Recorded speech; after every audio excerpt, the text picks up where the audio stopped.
Good afternoon, friends, followers, channel members. Hope you're all doing well, having a good day. Happy, what day is it? Is it Wednesday today? Where's this week going?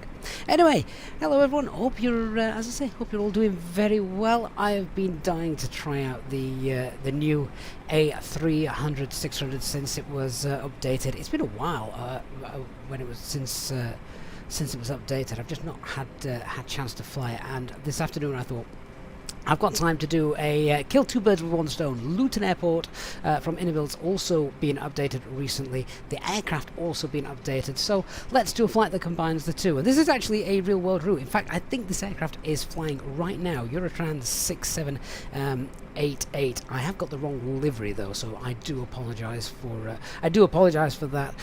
Once I loaded in, I wasn't getting a new livery and closing the sim down and all of that setup, so my apologies. We are in a DHL livery, it's just not M&G, so yeah, slight oversight on my part, so forgive me. So hope you're all doing well, everyone, coming on board, and I love that Tony says he loves the afternoon streams because it helps him get through the working day. Good afternoon to J-Hog, David, Christian as well, still feeling rubbish. Christian, going to go and watch from bed. Ah, well, you can sleep during the cruise then, Christian. Hey, Organ, good to see you, and Captain HW, welcome to Stockholm, thank you so much. Welcome to everybody else joining us as well, particularly as well if you're watching over on Twitch. Are we on the beta or the stable? Oh no, this is definitely, I never fly Microsoft Flight Simulator beta versions. It just, I think too many things have the potential to go wrong when I want to stream or do videos and such, so we just keep it nice and stable.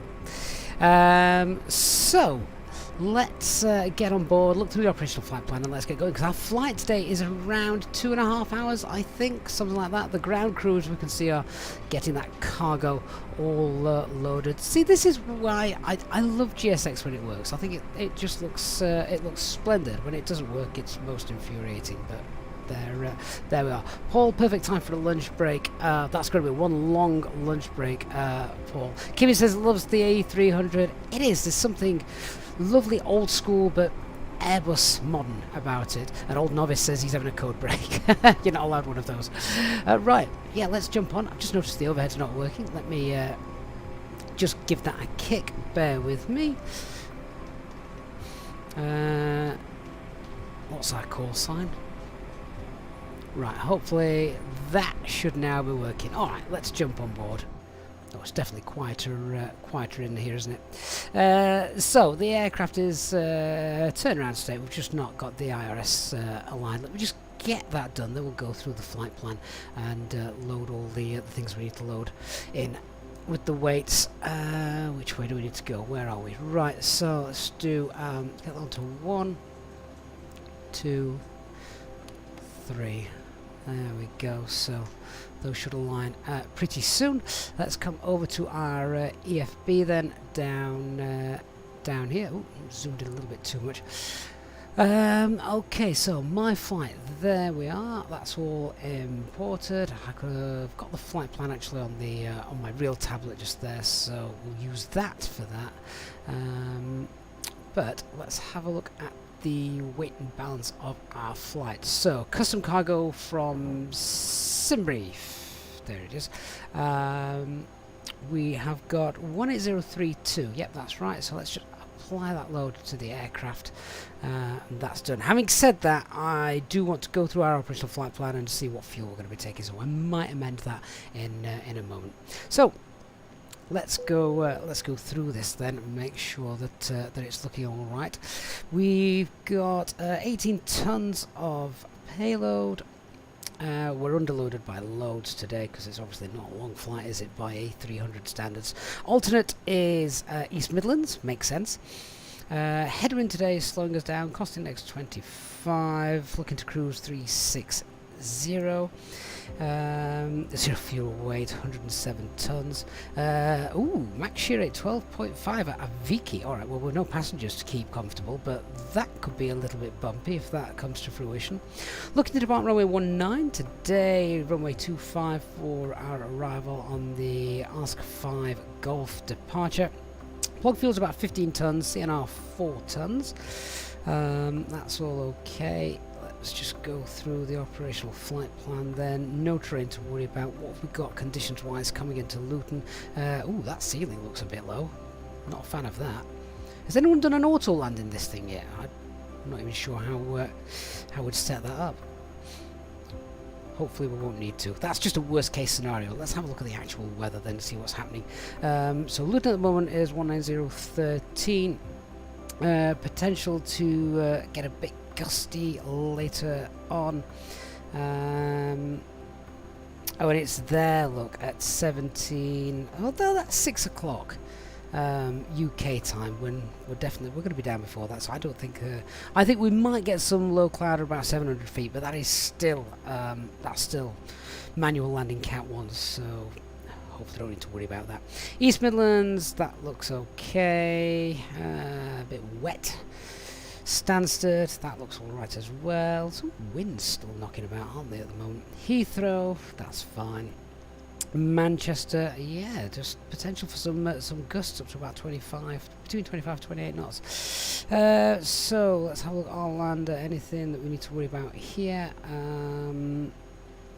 We'll have a look at our taxways in a minute. Just direction sign unserviceable. Taxway uniform between uniform Charlie uniform Golf closed. We'll have a look at our route in a moment then, just see if that's going to bother us at all. Obstruction lights not working in Luton. That's fine. Okay, let's have a look then at the weather. So that is our flight route today. Gorgeous route over the North Sea. Ooh, don't like the look of that. What we got? Chop. Oh, all right. So we're basically just in an area of light turbulence for the duration, it seems like. And then when we're coming in, looks like icing and do you know what? That sign there, over there, I can't even remember. Someone's gonna have to Google that. What on earth is that? That sign? I can't even remember what that is. Someone can Google that for me. I would have to look that one up. That's clearly not a sign we see very often. Either way, if there's a sign there, it's probably not a good thing. We're going to take some extra fuel, but we'll be fine. So 15 tons worth of payload. What we're going to take? I think we could take an extra 5 ton. Let's call it 20 tons then, shall we? Hey Pete, good to see you. Right, where is my fuel? Yeah, I'm going to update that. I want to take 20 tons of fuel on board. Apply that load to the aircraft, and hopefully realistic fueling, that's going to work its way up to 20 tons. We will check, of course, before we actually that this matches up, before we actually go anywhere. Our zero fuel weight for departure should be 107.5. So takeoff weight's going up. Zero fuel weight. It's not quite right there. I don't know if you can edit these figures. Air control disable when inputting text for something. Okay. I will double check these. We'll double check those. I don't know if it syncs up with GSX. I've not actually played with it that much. GSX obviously loading some things, so we'll see. Right, we're in the turnaround state, so we're on external power. That's fine. Let me just come over here, check what's happening. So we've got APU obviously off. Crossfill valve is closed for the moment. Nav logo lights, they are on. Thrust levers are closed. Spoilers, flaps. We are squawking 2000. This is the newly updated radio management panel as well, by the way, which is quite neat, easy to manipulate. So that's nice. I can have a little look at that once we're airborne. Okay, so let's look at setting up the box.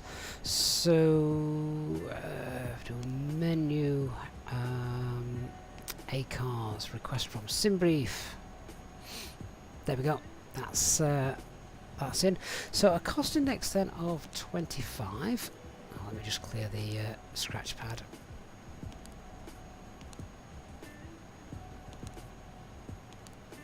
There we go. So cost index of 25. Align the IRS. That's done. Flight ID is BCS 6788.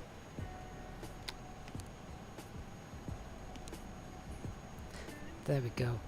Alternate is correct. It's brought in the temperature, the tropo. Tropo's not quite right, so we update that. Should be 31274 according to the flight plan. There we go. Temperature is actually 49, so should probably update that as well. Oh, I didn't like that. Do I just pop in 49, not minus 49? Oh, maybe it needs the whole thing. Oh, I'm going to leave it. We'll leave it. Alright, so that's Init A done. Flight plan departing from 19, right? Ask 5 Golf. Insert. Looking to land in Luton.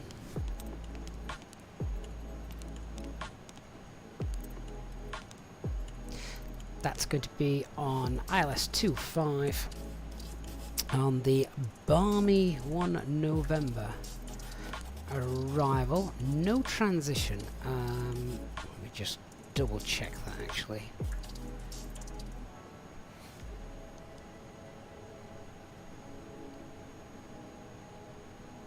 So the balmy transition actually has us coming in via Jumsey. However, the conventional approach, if we can, we're probably going to look to try and come in via Abbott.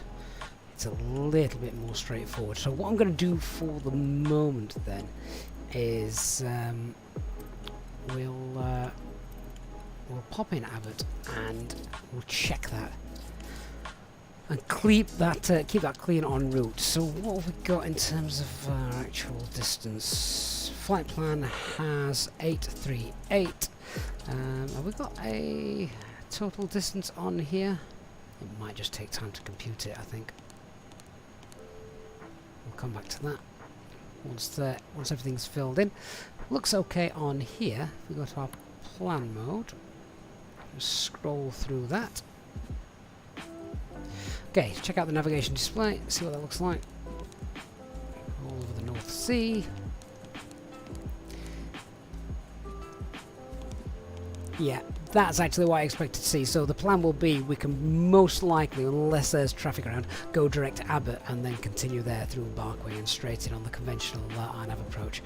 Okay, that's fine. Right, on to our Init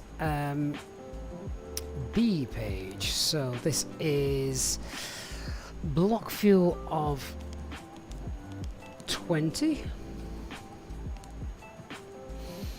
And let's have a check then of our zero fuel weight. So still not quite right. Operational flight plan has a payload of that payload's correct. The zero fuel weight should be at 107.5, so that's not quite right. A takeoff weight of 121, so we're just a little bit underloaded there, I think. So something's not quite matching up between the operational flight plan and the figures that we've got here for some reason.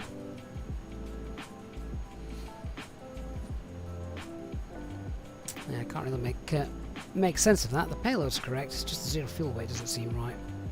So maybe something's out a little bit between the weights of the figures, but obviously the figures we're going to go with in the end are the ones on here. These are the ones that we're going to be flying. So that's what we're going with. So we've got a zero fuel weight of 98.7.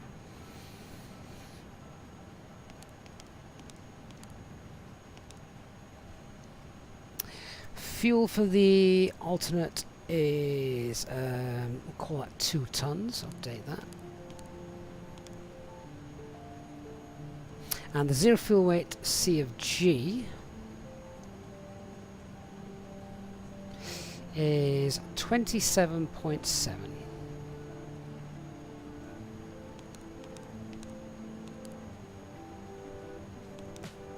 So that gives us a takeoff gross weight of 118.3.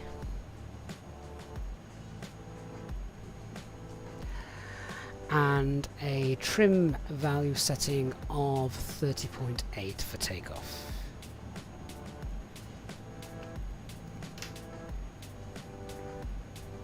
Takeoff weight there, 118.2. We obviously use these figures in here, 118.3. Okay, let's do our takeoff performance calculations then.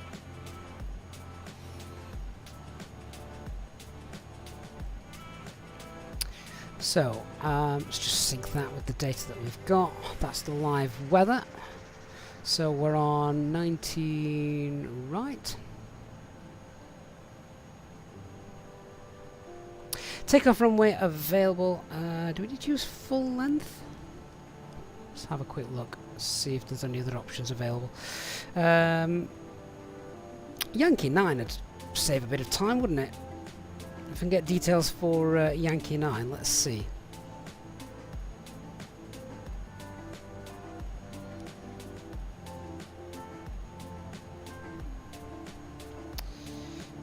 So 19, right. Yankee 9 is 2514 meters.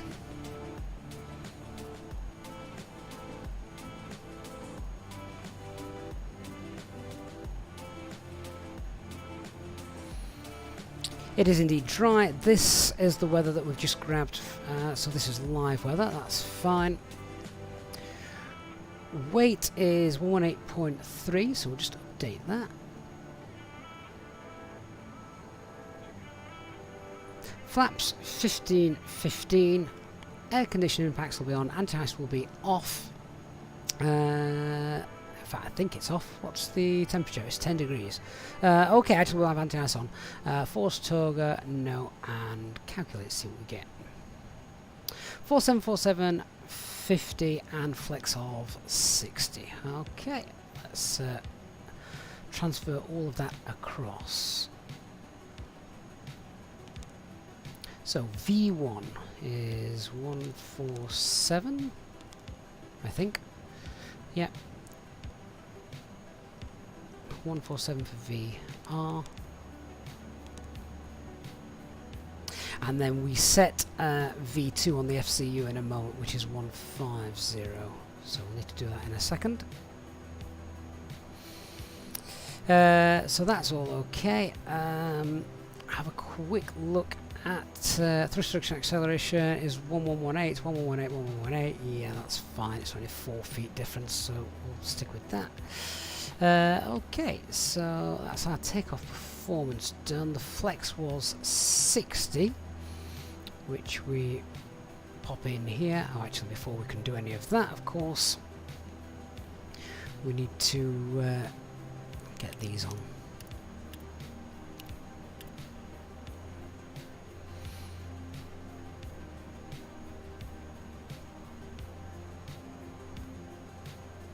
And that speed for VS was V2 was it 160? V50 160. So V2 160. So I'm basically putting V2 plus 10 in there. So okay, that all looks good. So if we get the APU started up. Other thing I need as well for this aircraft is the elevation of the airport, which is 138. So there we go, that's 150, close enough. I believe this is set to -5. There we are. And yeah, let's get the APU started. So APU master on, and start.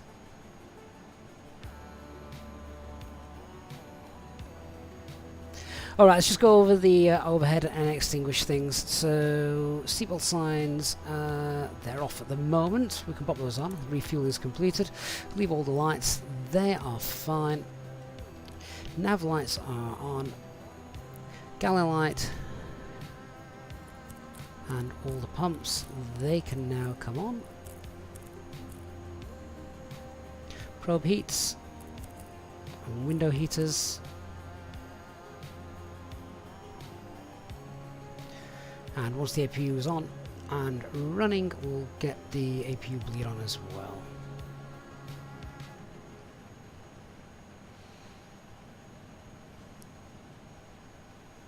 So I don't know if we actually have any figures for the APU down here. I'm not 100% au fait with the outlay of how everything is in the cockpit of the A300. I do like it though. It's still logical. According to this though, I think that is now available. So APU bleed is on. There we go, we can hear the packs kicking in. Oh, they're loud. They're very loud. Hopefully they're not too loud for you. Good. So with all of that completed, let me grab the checklist, see if there's anything we've missed. So cockpit preparation is completed. Fuel quantity, just want to check we have got the right amount of fuel in. So that should show now. Yeah, 20 tons, and it's all balanced. Let's get that off.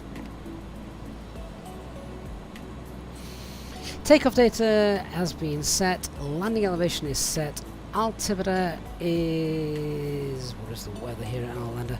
It is currently 1006. So altimeter is set. Anti-skid normal on, that should be fine. Let's get the doors closed and then we're about ready to push, aren't we? So, ground equipment.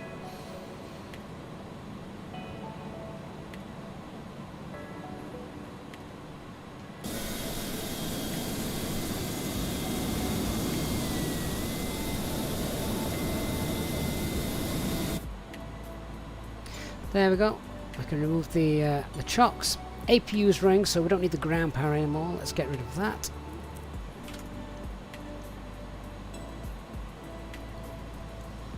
Okay, let's call the ground crew up.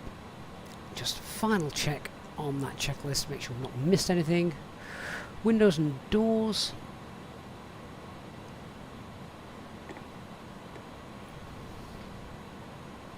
They're closed.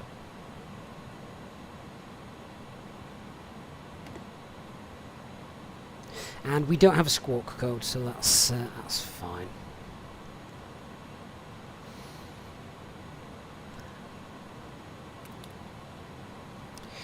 All right, let's do our brief then, and look where we are, what we're doing, where we're going. So, bring the tablet up. So we're parked stand Romeo 5. Are we on Romeo 5? Yeah, I think so. Oh no, Romeo 5's over there. We're on Romeo 4. So we're on stand Romeo 4. Pushback. Uniform Yankee for the taxi. And then we're taking Yankee 9. Well, we'll hold for departure 19 right. The departure itself is straight out, right hand turn. Speed constraint there of 220 knots. MSA is 220 as well. And initial climb is 5,000. So make sure that's set. Okay, lovely. If I just check in the operational flight plan, not the operational flight plan, the flight plan in the box. Yeah, there's a speed constraint there, so that's fine.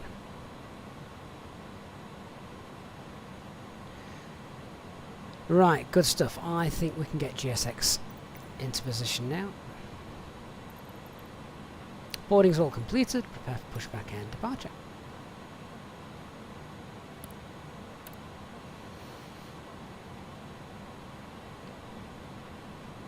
So let's tune to 122.8. Hello, Captain. We are ready for pushback. All underground Eurotrans 6788. Stand Romeo 4. Pushing back facing west on uniform.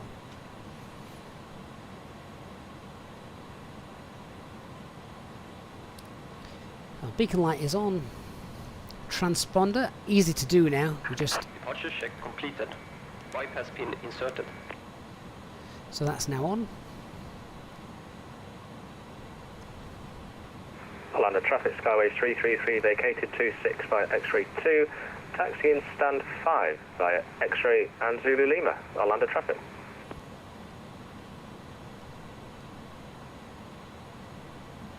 So I'll just wait for the ground crew to tell me they're ready to push. Locking gear.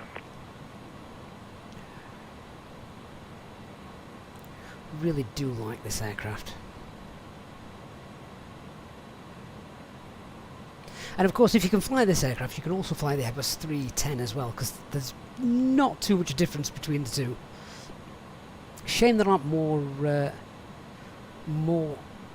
airlines flying passenger variants of this. Obviously, it's such an old aircraft, it probably wouldn't make financial sense, but still, very nice. We can do historic ops. We'll have to break out the Monarch at some point. Okay, nose to the right, tail to the left. Release parking brakes. And parking brakes released. Commencing push. All engines clear. Start at wheel.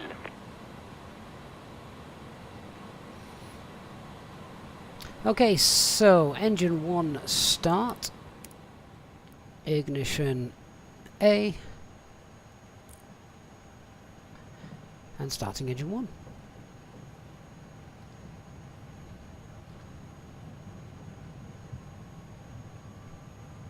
Inject fuel, I think it's about 20% N2 when we inject the fuel. Don't quote me on that. Okay, so pop the fuel in. This is great scenery as well, isn't it, for Orlando? I've forgotten who makes this scenery actually, but it's very good.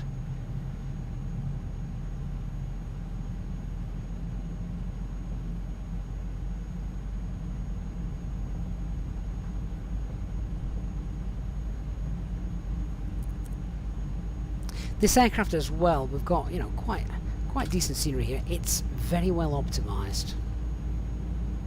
See, frame rates, very nice. Set parking brakes. And parking brake set.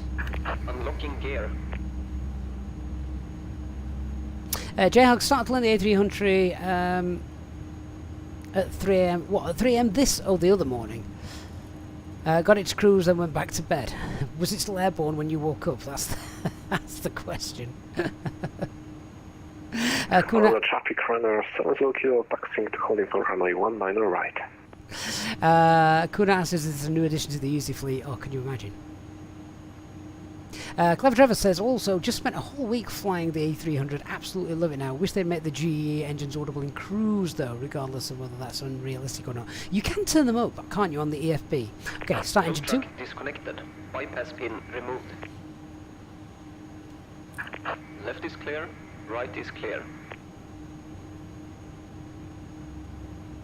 So just getting to grips with the overhead. So engine generator 2 fault, yeah, because engine 2's not started yet.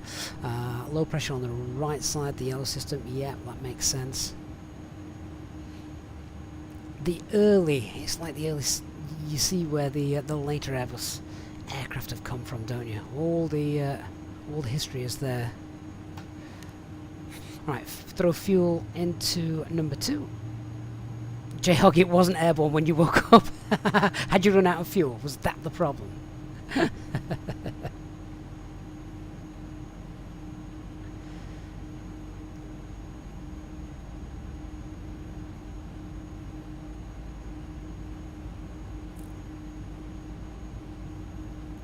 Right, are the ground crew still around, or have they gone somewhere? I do love that view. Hey Aaron, good to see you.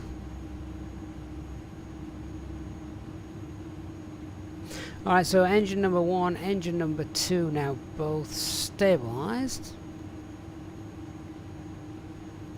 So we now can turn the ignition off for that. APU bleed can come off. APU master can come off. Anti-ice is going to be on for departure. and then we'll do our usual of arm the spoilers, flaps 15, and the trim value, I think it was 0, wasn't it? They don't use the percent on here. I'm pretty certain it was 0. Let's just double check that on the performance page. Yeah, 0.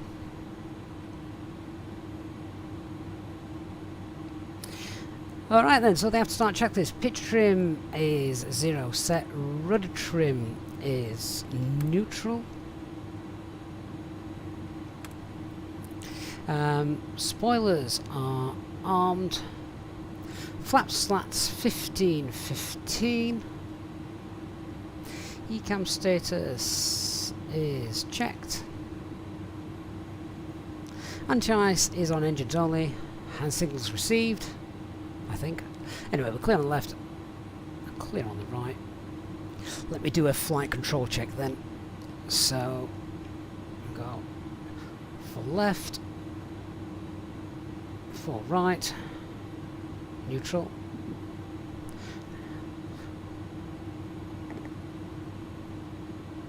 Oh, that's fuel. Where's my flight control page? This is obviously automatic now in the 320. So, full up. Full down.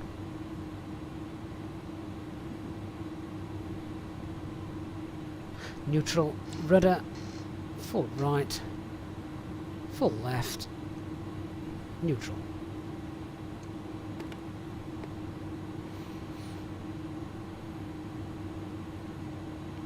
I'll land the traffic Eurotrans 6788, taxiing now via Uniform Yankee 9 for runway 19 right. I'll land the traffic. Okay, so we want our taxi lights on. Auto brake max. Weather radar is on. Don't think that works though, sadly. On traffic, Easy 13, Hotel Access, number 10, pushing us up, taxiway is Google facing west. And TO config check. TO test is normal. Alright, let's go. Bone BSE call sign is Postman. It is for the Leipzig base. Departing runway 19 right. So don't they use Eurotrans now? Because those, I think it was from what I read anyway, the Leipzig DHL is Postman. It's not one I'm familiar with, but never mind. Hey, DHK Sweden, we're in your neck of the woods.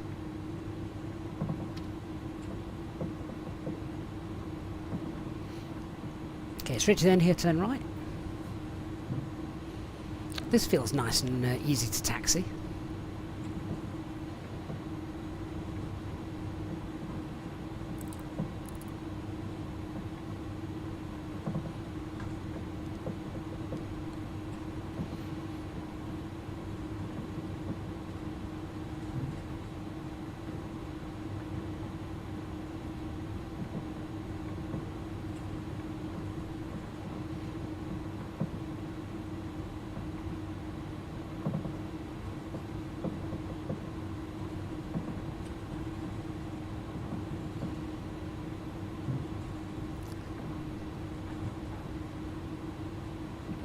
Okay, so no change to our performance, no LMCs or anything like that.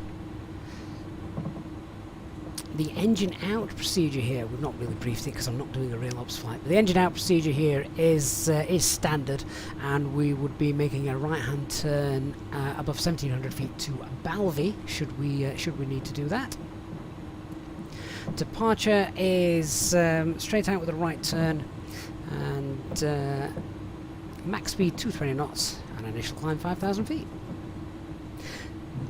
We've got a taxi checklist on here. I can't have to start before takeoff. So flight controls have been checked, flight instruments have been checked. Who's departing there? Oh, I'm still showing Ryanair's as louder air. I really need to fix that.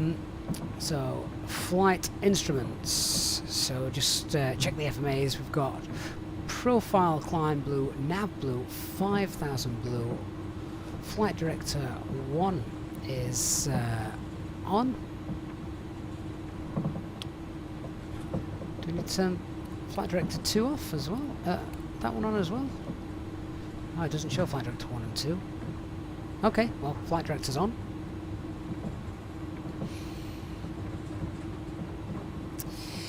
We've confirmed the briefing, that's all done. VR, V1, V2, flex is all entered and checked. Flaps is set. TO config is normal for takeoff.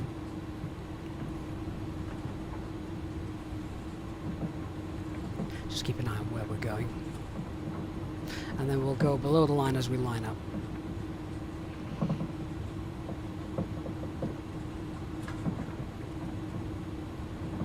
Just a bit of word about the weather again, not we spoke about it. The weather's quite nice, isn't it? Just the only thing to mention really, winds 210 at 16. So traffic EZ13 Hotel exit taxi to should feel that wind 19 right via Zulu, from the right as we depart. Yankee 9.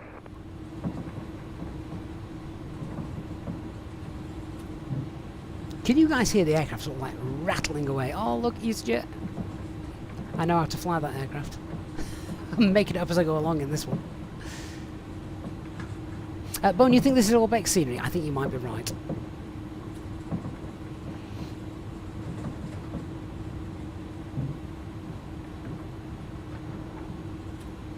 So we want a Yankee 9er. That's Yankee 8. So this next one. It looks really good though, doesn't it? And I don't remember the A300 being this easy to taxi either, so that update might have done something with that as well.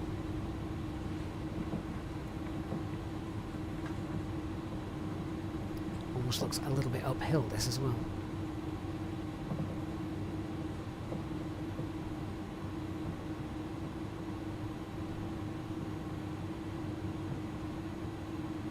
So whatever your plans are for the afternoon, take us with you as we fly you to Luton on this cargo flight.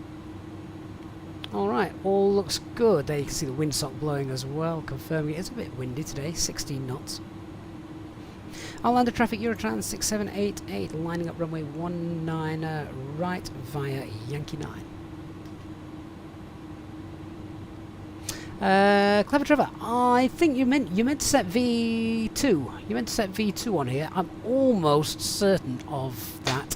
I wouldn't want to set 250, especially as there's also a speed restriction of 220, so that wouldn't make sense. Okay, inbound traffic, nothing there, so that's fine. Let's get all our lights on.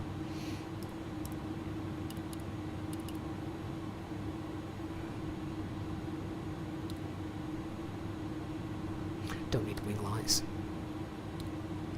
Takeoff light set. Transponder to TCAS TARA. Alright, let's check. So that's no, transponder is set, TCAS TARA, auto brake max, ignition should be, I think that's meant to be set to continuous.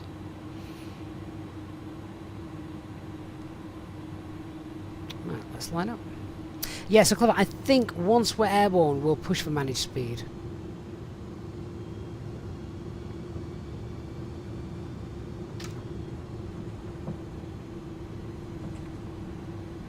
Clever, V2's entered on the PFD. How do you enter something on the PFD? How do you enter something down onto there? Like I said, you could be right. I'm certainly no authority on this aircraft. I've not met a pilot yet of the A300. There's not that many of them about.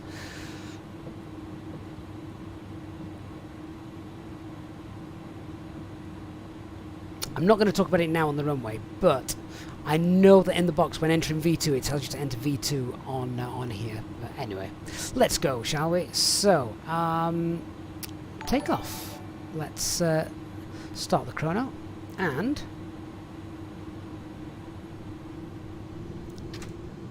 hit toga.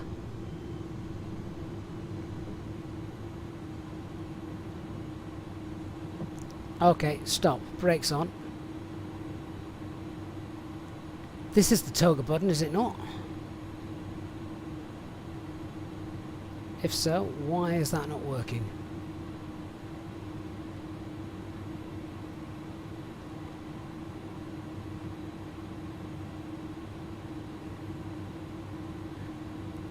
Or are we meant to push that preset? Oh, hang on. I think I've got you. Preset. Is that right?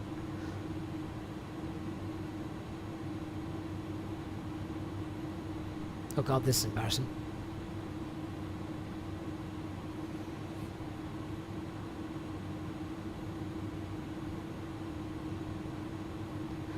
This is the toga button, isn't it?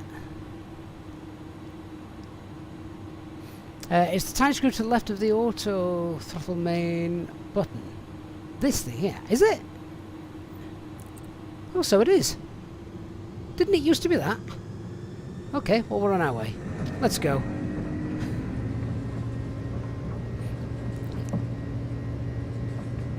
Oh, the rudders have suddenly become very active. 80 knots. 100 knots.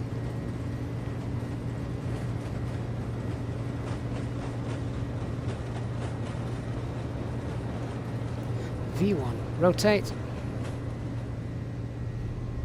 Wow, she gets airborne easily. Traffic EZ10 Hotel X-ray via Yankee 901 up and west 198. Positive climb, gear up.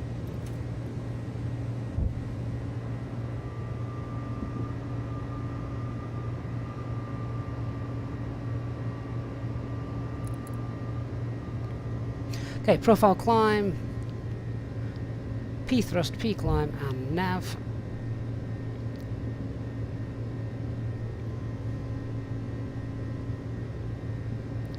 So, reduce my workload. Autopilot 1 is now engaged.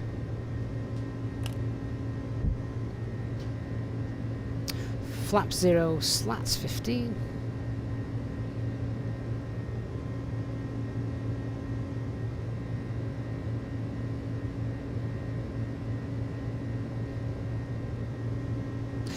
So, when did they change the toga button? I would never have found that without your guys' help. Would have been stuck here for ages. Okay, past SB, let's clean her up and let's continue our climb.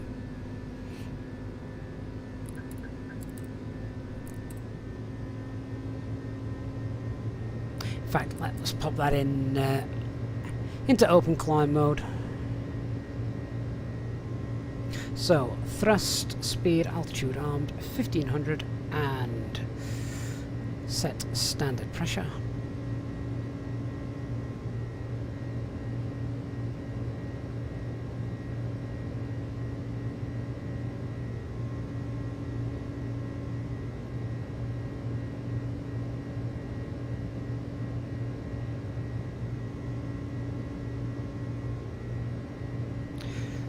So continuous relight is on. We've got anti-ice on as well as we climb through this cloud.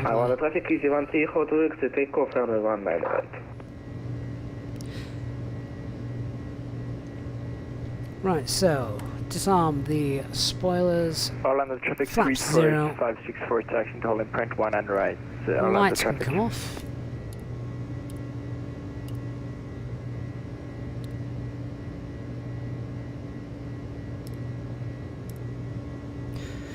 We're out of those clouds now, so that can come off.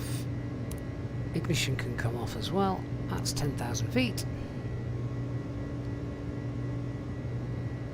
So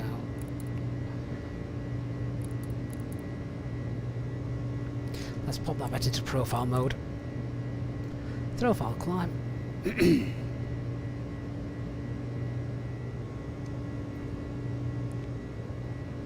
Panther says they've moved it to accommodate the CPDLC. Ah, right. So that will presumably, just like the A320, the more modern cockpits, this will now flash, won't it? If you get a CPDLC message, Panther, that makes sense.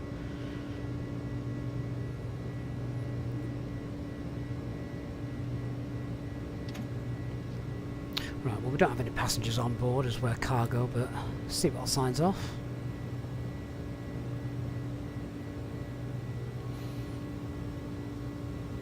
So usual stuff then, 10,000 feet, we get airports on the EFIS, and then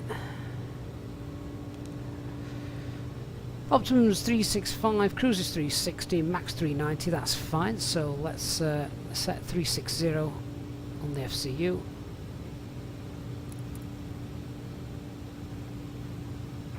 Hello, traffic postman. 360 blue. Line up from right. Right. Can we relax yet?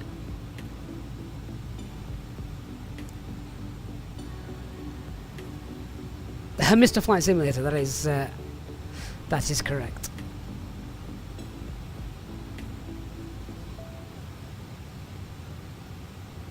And as well, Mr. Flight Simulator, I was busy, I did miss it. Thank you so much for the Prime sub, I do really appreciate that.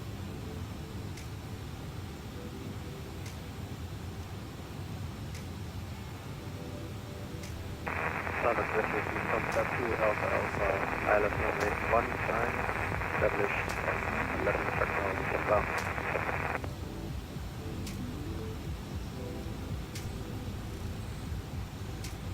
Always makes me smile when I'm on Vatsim and I see a contrail of someone flying high in cruise, because you know that someone's controlling that aircraft, or they started controlling it and have now fallen asleep. But either way, they had good intentions, even if they're not there right now. Right, after takeoff and climb, so flap slaps, they are retracted, landing gear is up, and of course let's remember to pop that into the neutral position. The packs are on, we didn't turn those off, and the altimeter is set.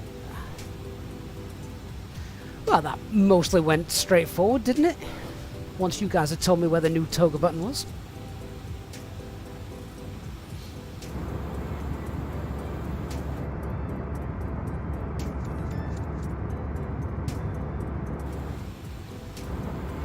Do love the wing views that we get in this aircraft.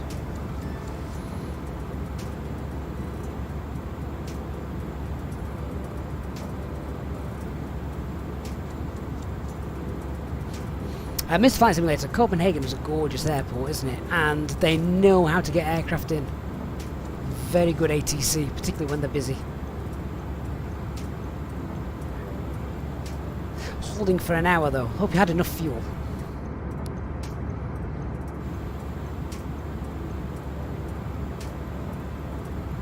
So how many people tried to see if the Eclipse was simulated in Microsoft Flight Simulator? Did anyone try it? I didn't, I've not seen. But there was an Eclipse, wasn't there, in 2022, I think, and I did see it a little bit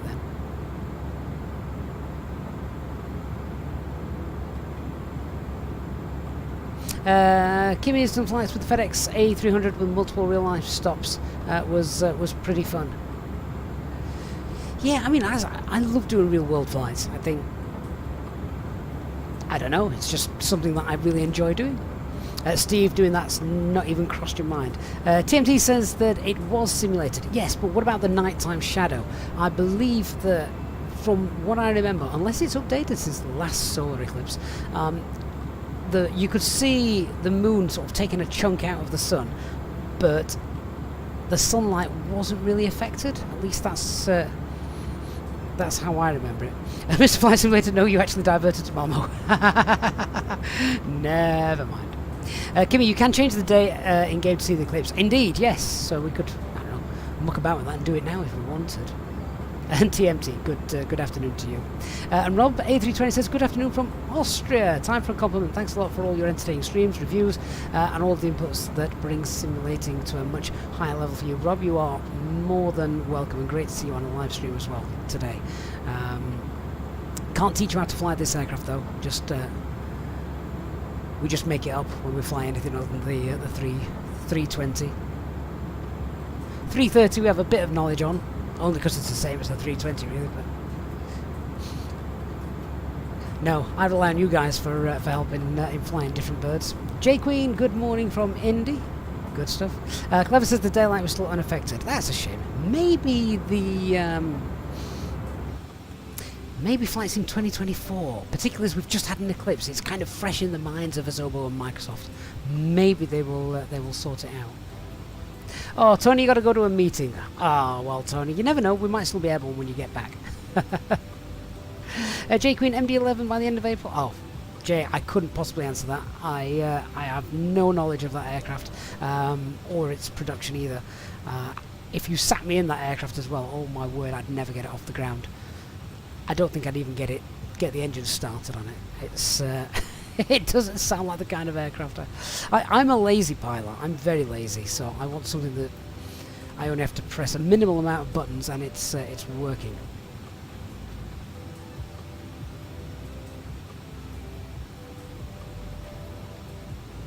Flight Simulator, is the A300 heavy? No. Heavy performance, I should say. The aircraft's heavy. No, it is working really well. And to say we were just at Arlanda, which you know, is quite a beastly airport from Orbex, with Vatsim traffic, is brilliant. So yeah, I would say that it is very, very well optimized. And of course, shameless plug, if you do want to pick up the IniBuilds A300 today, well, link at the top of the chat or in the video description below, and in grabbing that using those links, you also support the channel as well, which I'm always thankful to all my supporters for. So yeah, can support us and pick yourself up the A300 as well today if you wish. At 3 PM it looked like it was 10 PM for 3 minutes. So the last solar eclipse that we had here in the UK, does everyone remember? I think it was 1999. 98 or 99, it was something like that. And I remember we were in Cornwall on a campsite. I was only a kid, and it was so weird. It was so very, very weird. All the birds, I just remember the wildlife, the birds, you could almost see them panicking, thinking, oh my god, what time is it? As they started rushing back home to their nests. It was, yeah, it was awesome. It was cloudy, but we still got to see it through, because it was like a thin veil of cloud, and so you could still see the effect just through the breaks. Clever, the next full eclipse in the UK is September 2090. I'm sad to say I won't see another one. 2090, really? Ooh, not even sure my lad will see one of those. Smoggy Gaming says it was at work using a welding screen filter to look at the sun. I mean, that should work, right? TMT said it was too cloudy to see in Southampton. What, back in 99? Oh, that's a shame. Canley, thank you so much for the sub. Hope you're doing well. Thanks for joining us this afternoon.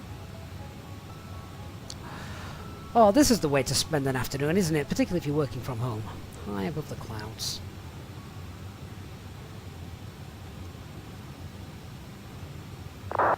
I love these little cumulus congests as well down here, which cast shadows as well on the cloud base beneath them.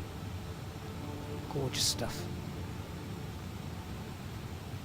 Just nice and realistic.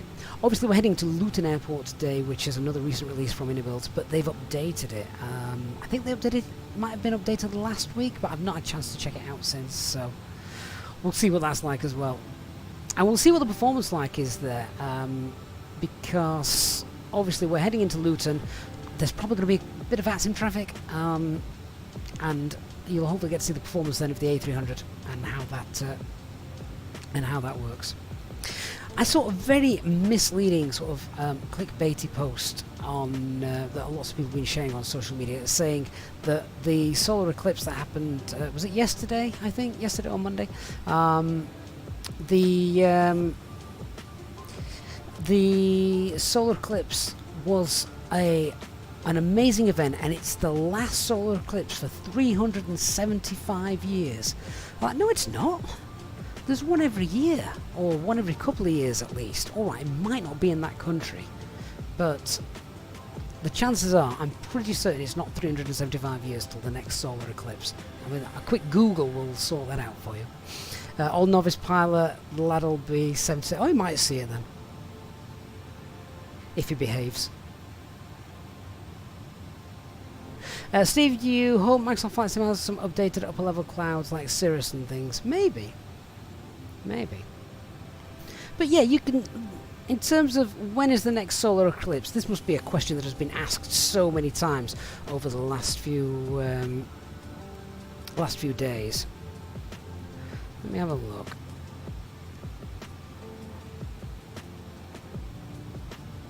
Something to do while we're cruising. List of solar eclipses in the 21st century. There you go.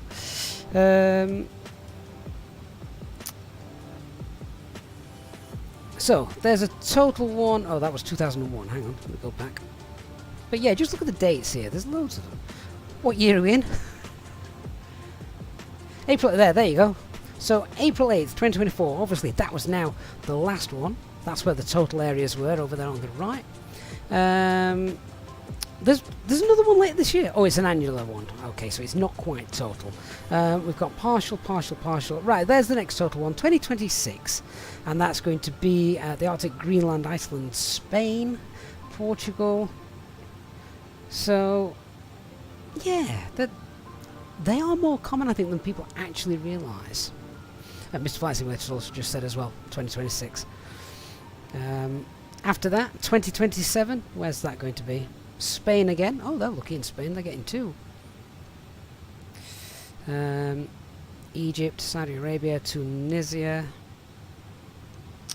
2028? I mean, I hope I'm around for all of these. Oh, I'm probably not going to see that one though. Australia, New Zealand. 2030? Botswana, South Africa, Australia. Yeah. So they're not that rare. What's a hybrid? Annular and partial. Hybrid? Don't know what that means. 2033. I'd like to think I'm around for that. Might not visit the far east of Russia to see it though.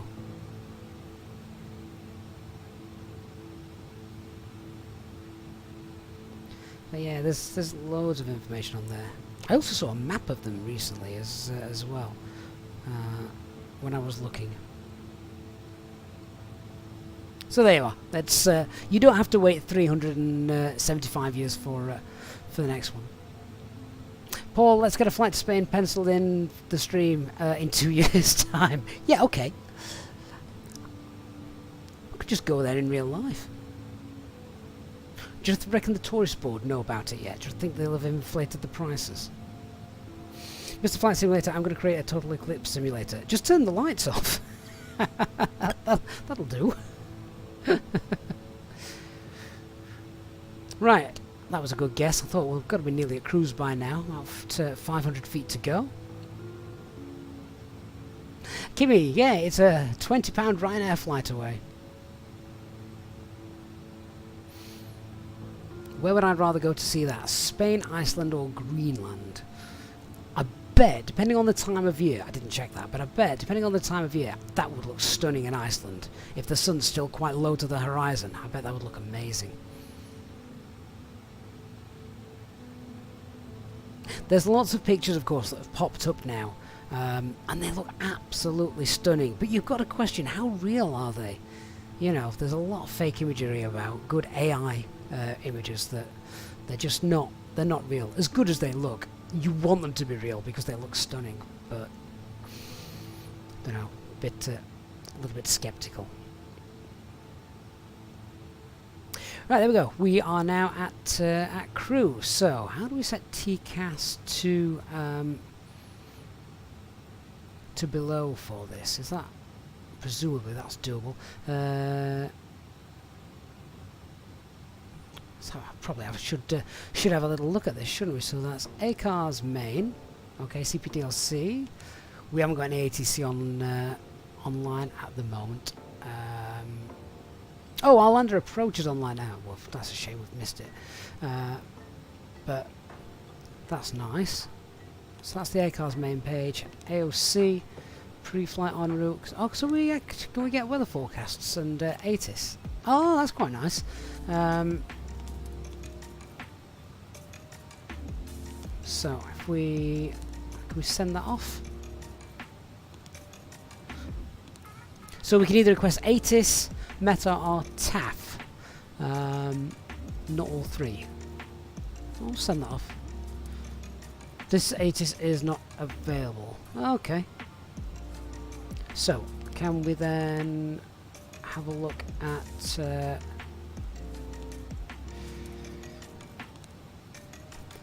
Echo Golf Golf Whiskey, the Meta. That comes back rather quickly, doesn't it? Oh, there you are. That's neat. Oh, it's raining. Of course it's raining. It's rained every day for the last 40 days, at least in the UK. Wind 19013. Light rain. Scattered 2,300. We'll take that. Oh, yeah, like that. ACARS ATC. ATC log reports request. ACARS messages. That one doesn't work. Video doesn't work. Okay. Menu. So it is basically just a... Basically we've got the radio tune page, and I think that's it. ACARS menu, and yeah, nothing else works.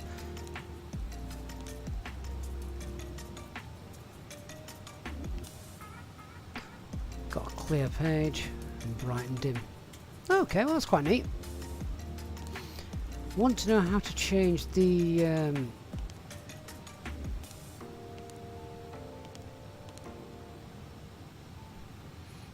hang on, how do we go back there? That's COM3. I don't want COM3.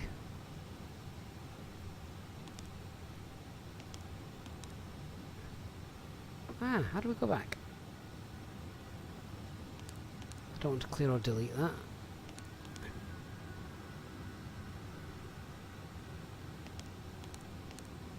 Well, that's not good. I've broken it. ACARS main, yeah, CPDLC ATC log.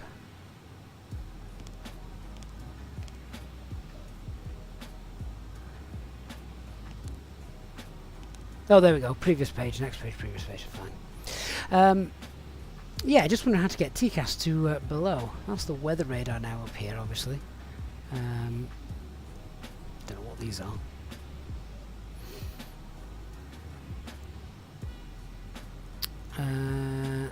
These are the various different radio comms, what we're listening to, markers. We don't need to listen to those. Oh, they don't illuminate. Oh, never mind.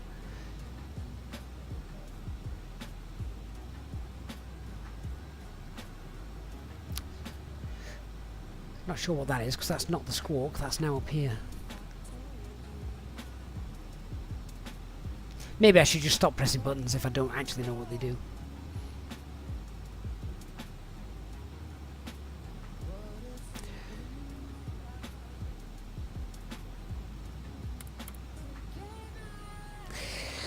Okay, right, well, we're... Get the train radar on. No point having the weather radar on. It looks rather beautiful out there, and we're climbing well above the weather anyway. Does the door lock switch work? Where would that be?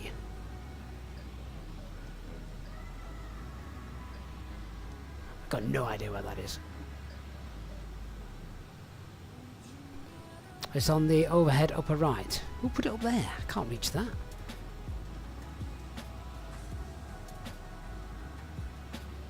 In fact, emergency exit lights, were they? Oh, they are armed. That's fine.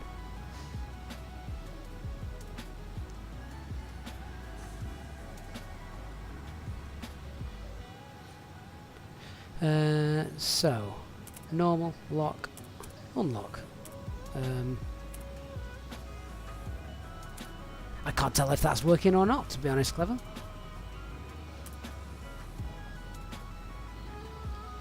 So many things in this aircraft that you can press. No idea what they do. Yours seems to stay centered. Oh, that's interesting. Well, as you saw then, it definitely didn't stay centered. It did move. Oh, that's quite a nice view, isn't it? Sit and look at that for the next couple of hours. Oh, I wonder if we'll get some ATC a little bit later on as we head over the North Sea down towards the UK. I'm just having a look. The operational flight plan told us there was potential for a bit of turbulence. That was at the waypoint Ivki, or Ivki, however you want to pronounce it. And that is about an hour into the flight, so we're not there yet. I'll be interested to see if it is a little bit turbulent or not. We'll do a fuel check then, obviously. So we are 46 miles from Negil.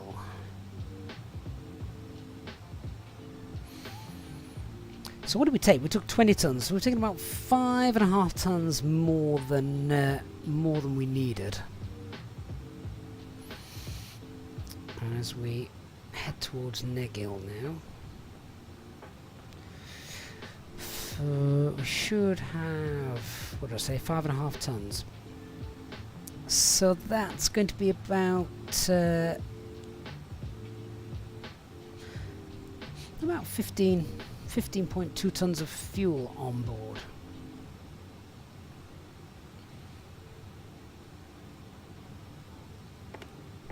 What have we got? 16.6. Oh, that's yeah, that makes sense. I mean, we're still 40 miles away. Just having a look.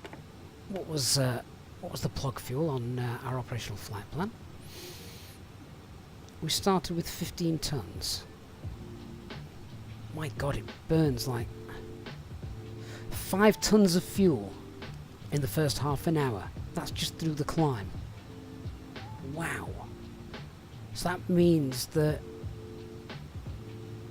yeah, about 33% of the fuel burn is used up just in the climb.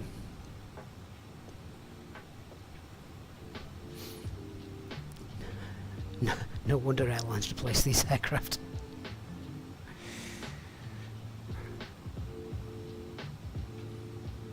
Awesome. So how many of you have oh, I've left my phone down there. I have to go and grab it in a minute. I've left it on charge. How many people saw the first look video on the Winwing A320? If you have, I'd love to chat about it and tell me what you guys thought of it. I really liked it. It is a lot better than I was expecting it to be for the price. It would be really cool, obviously, to get it set up and working. And the fact that it is one-on-one sort of replica, you know, it's the right size. Everything is exactly as it is in the real A320. Is really nice to have. Do I actually have the space to use it on a full-time setup at the moment? No. The Mini FCU probably suits my personal needs better, but I might just redesign the office. So it's because it is really, really nice. Mark, you've got it on pre-order. I think you can live with the orange light for the price reduction. Yeah, that's it. I didn't know whether to mention it or not in the video, because in the video it doesn't look too bad, but it is incredibly orange when you turn it up. It's almost like, do you remember like an old sort of CRT tube kind of orange? Does that make sense? But Mark, it should perfectly fit on your desk. Excellent then. Tony needs to see in flight, but the niggles wouldn't bother you given the cost of the difference. Yeah, obviously in flight is the next step. It shouldn't be too long before we can do that. But I did want to show you guys the sort of compared it with the Mini FCU, because that is a question that so many people have been asking me. You know, what's it like compared to the Mini FCU? Well, the video yesterday was just that, sort of to compare the two, see what the build quality of it was. Obviously, in flight, I expect it's just going to work once the drivers are released. But the build quality is what lots of people were asking me about, and how much bigger than the Mini FCU was it? That kind of stuff. So that's what I really wanted to focus that on and address. Hey Mona, good to see you. Paul looks great. But you've got a mini FCU now, so you're home for the mini EFIS. That's the other thing, Paul. Obviously, I've got the mini FCU. I'd love the mini EFIS. I really want the radio panel as well that they say they're going to bring out. Mini SD page, that'd be quite neat as well. So yeah, it's almost depends what you've got and what road you're going to follow, doesn't it? Paul, if you were buying fresh though, you would definitely consider it. I think anyone that's not got a mini FCU, this is, it's a good option if you've got the space. If you've got the space for it, it will be interesting to see how long it is now. It's almost like a race now, isn't it, to bring out the other parts. So Winwing obviously got the FCU out. They should start shipping in the next few weeks, but to have a full sort of the full glare shield, that'd be really nice to see. TMT says, yeah, thanks for that, Gavin. I have ordered the Wing 2, so yeah, thank you for the oh, you're more than welcome. As I say, once the drivers are released, we'll have a look at it actually working as well. But I'll be honest, it's obviously it's going to work. How easy that setup is, we'll wait and see. But of course, it's going to work. There's no point in bringing the unit out if it's not going to work. So that wasn't going to prevent me from showing the product off, so to speak. But definitely looking forward to seeing that in action. What would be nice, and I guess I don't know. I'm not a hardware manufacturer. I don't know the first thing about doing all that stuff. What would be nice is if I don't know if they could maybe perhaps sort of change the firmware in it that might adjust the sort of lighting, because a lot of the Airbus FCU lighting now it's so different. Some are more yellow, some are still orange, some are even white, aren't they? Imagine being able to pick the colour that you want. But I would imagine that that's not something you can do through a firmware update. I think that is dependent upon what is actually inside, what backlighting is included with it. Clever says, is sticking with the mini cockpit ones, be a little bit concerned now about whether the mini EFIS will actually happen. Oh, Clever, why'd you say that? As far as I'm aware, it should happen. It should be fine. At least that's my yeah, that's my hope. The radio control panel, though, that is a big thing for me, particularly when we're flying on Vatsim and such. Just being able to tune the next frequency just by looking down and doing it as per real world. That's a big thing. TMT, you're wondering about the responsiveness with Microsoft Flight Simulator in real time button wise. I don't think we need to be too worried about that, TMT. Obviously the mini FCU it's instantaneous, isn't it? And it's all connected via USB, so I can't see why it shouldn't be exactly the same. Kerbal, do we have multiplayer on? We're on the Vatsim network, so no, multiplayer is not on because we're obviously flying on Vatsim and we don't want one or the other.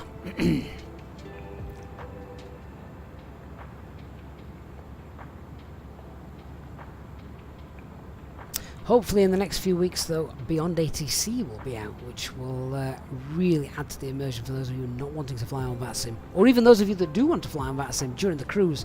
If you and there's no ATC coverage, you can flick that on. Mark, you think you're going to need a bigger USB hub? Yes, yes. Gonna start running out of slots.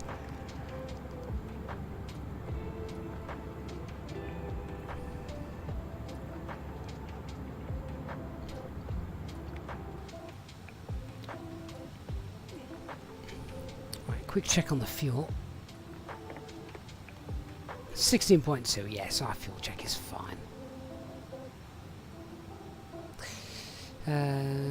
Let's have a look now. Have we got an estimated time of arrival?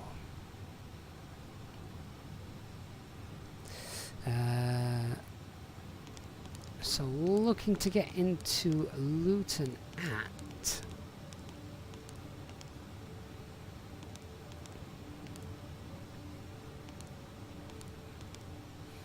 Okay, looks like we're going to be there just about 20 to 5 local time. Which would be perfect, because that's the time my wife's got to leave. And then I've got football training with my lad tonight.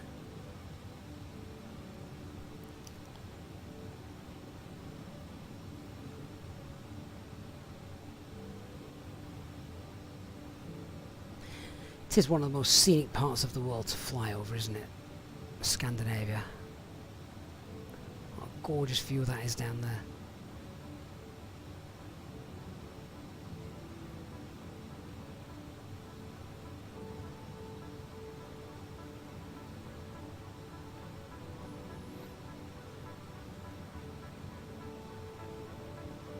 Hey, Crisis, good to see you.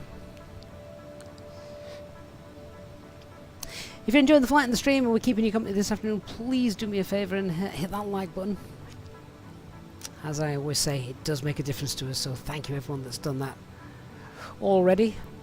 And if you want to go shopping whilst we're in the cruise, then check out the Aviation Isle gift store. Link at the top of the chat or the video description as well. Crisis, how's the flight so far? It's, well, after we spent 2 minutes on the runway, because I didn't realise they had moved the toga button, yeah, we spent a couple of minutes just sat there on the runway, not moving, so I had no idea. I had no idea where the new button was.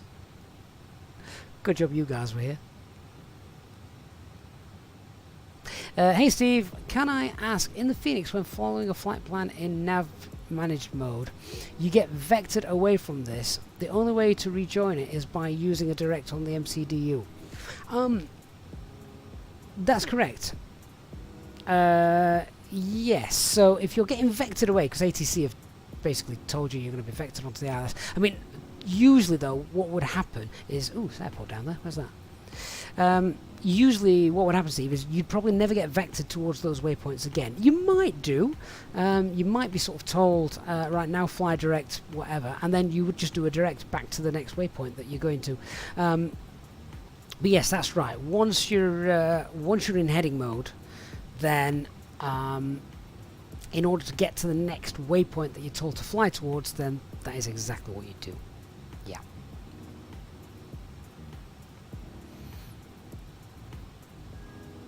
Thank you, David. Smoggy, after looking at both the FCUs, you prefer the wing mainly because of how it sits on the desk. That is, to be fair, a nice plus. So it's actually sat in front of me, and I can't use it.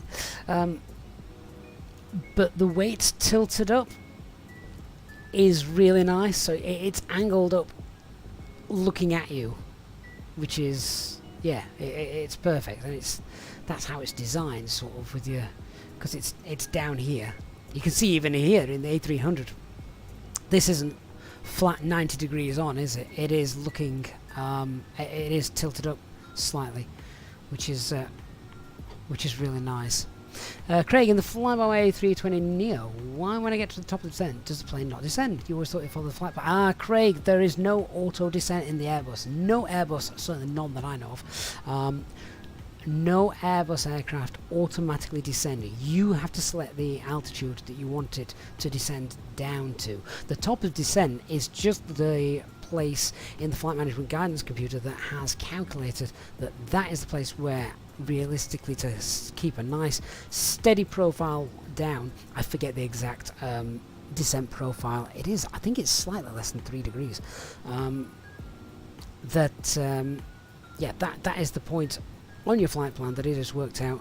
Descending there in managed descent mode, then it would give you time to hit all the constraints that are there, slow down and be at the right speed, etc. for finals onto your ILS approach, or whatever approach it is you're doing. But it does not auto descend, and never will. It's that's a Boeing feature, I believe. Is that a ship down there? Maybe?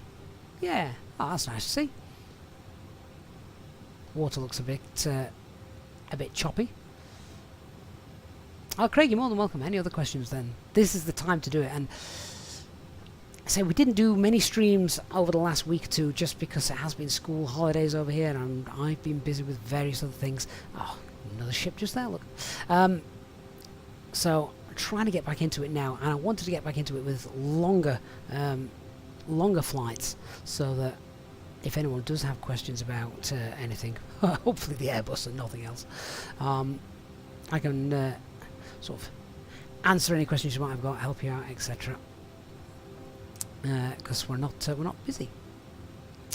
Colin, how much is shipping for the Windwing? So Colin, as I said in the video yesterday, Windwing were very kind. They sent me the unit, so I actually have no idea. But I did pay the customs charge, and that was about £11 or £12 here in the UK. So that is what I paid for that. So it's not a lot really. Definitely cheaper than the shipping fees for the Mini FCU, which, yeah, we just, obviously it's not their fault, but they were very, very, very expensive. About here in the UK, I think, was it £50 the shipping, the import tax, customs duties, whatever you want to call it. We're just playing spot the ships. I don't think I've ever seen so many ships from 36,000 feet before as I'm seeing today. There's another one. Jolly, how are you? Hello. Hope you're doing well. Hey, Samuel. Have I got any guides or videos for learning to fly airliners in Microsoft Flight Simulator? I do for the Airbus A320. That's kind of our thing here on the channel, given that we're EasyJet based. So yeah, on YouTube, same call sign, username, EasyJet Sim Pilot. There's a full tutorial series for the fly-by-wire A32NX, a full flight tutorial on there, which you can check out. I think that might take you from somewhere like Manchester to Faro, if my memory serves. It might be Gatwick to Faro. And then I think if you've got the Phoenix aircraft, there's a full flight tutorial from cold and dark to landing, and that takes you to Prague. And each series is made up of about 6 or 7 videos, I think, so you can watch them either at your leisure, or if you've got the time, if you've got like 2 or 3 hours time, fly along at the same time as you've got the video on a second screen. Do it all together in real time, and I think you'll learn a lot more doing it rather than just watching. Everyone learns differently, don't they? Me, I have to do something. It's no good me just watching something. I have to physically do it, and at that point, that's how I learn. Usually, when I make mistakes, that's when I learn, which is great, because I make mistakes every day. Old man, hey mate, good to see you. You've mounted your Mini FCU on a monitor arm and angled it slightly upwards, so it looks so much better than flat. Yeah, I can imagine that that is indeed the case. Tony, you got shocked when you got the import tax bill. Would not have bought one had you known the cost for that. Own fault for not reading the order page properly.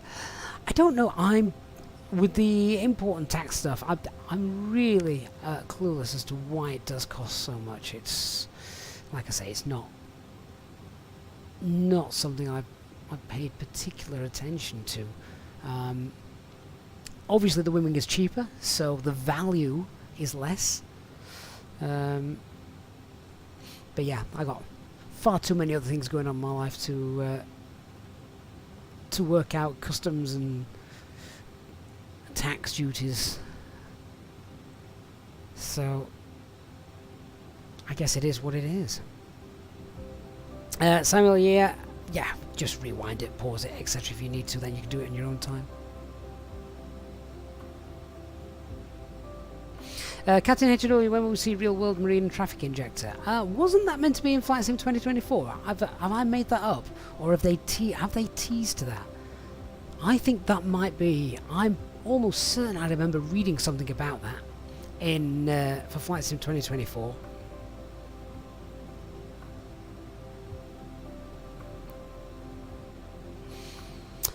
John, how you says I bought the Phoenix A320 but I failed to work. But it failed to work. Please help me with the setup. It's going on and not responding to. Okay, Jolly, are you on Discord? If you are, I will get yourself into the EasyJet Discord server. Link in the video description below. and there then you can send us pictures and images that you're seeing, and we'll be able to respond to them and help you. And not just me, but there's loads of people on there that are very responsive and will easily be able to help you set that up. So you've got me googling now HMW,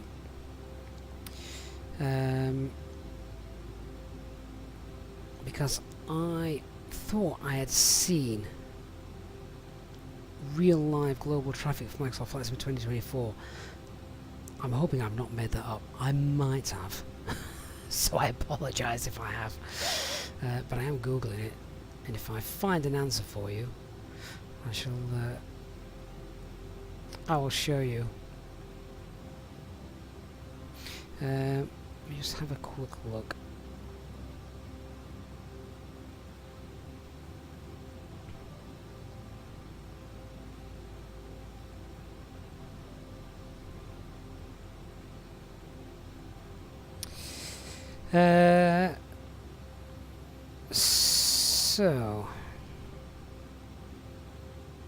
Right, okay, so apparently this was something that was announced during the Flight Sim Expo. It would have improved cliffs, enhanced tree diversity, 3D tessellated ground, improved ground details, full seasons, the aurora borealis, tornadoes, animals herding with migration. There we go. World live ship traffic, accurate live traffic and more liveries, improved vehicle traffic. So yeah, I didn't think I'd made that up. That is apparently the plan. We shall see. We shall see. Eitan Ral, hello to you. Thanks for joining us. You join us as we're still, I think we're still over Norway. Let's have a quick look. Alpha Lima. Yeah. Just coming up over Norway now. Just sat looking out the window, basically. What else is there to do? There's no passengers to please. Copenhagen airspace.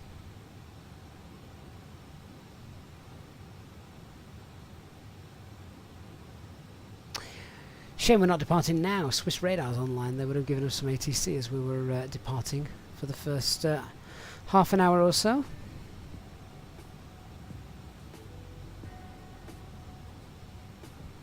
Clever Trevor says, Gacy is what he uses for shipping. Can you imagine the potential FPS drop with marine traffic injector? It's not worth it.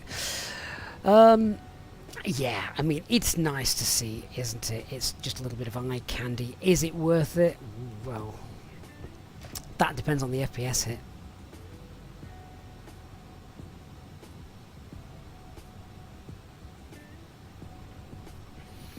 Ah, Klaus, good afternoon. We are indeed. We're at Aalborg. More or less, I think. Yeah, literally. Over Aalborg. According to that, anyway. There we are. How's that for a view?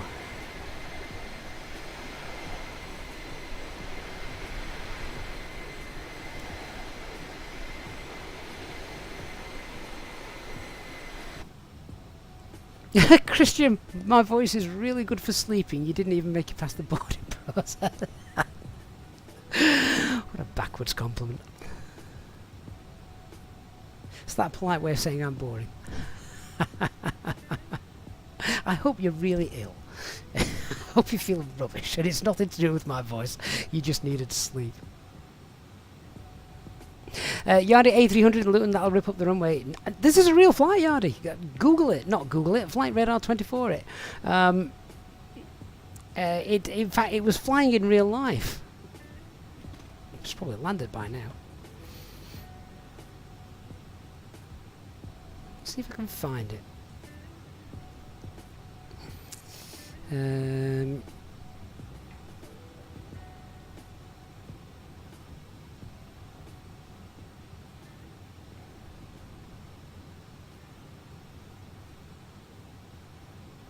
Oh, there it is. Oh, it's landed now.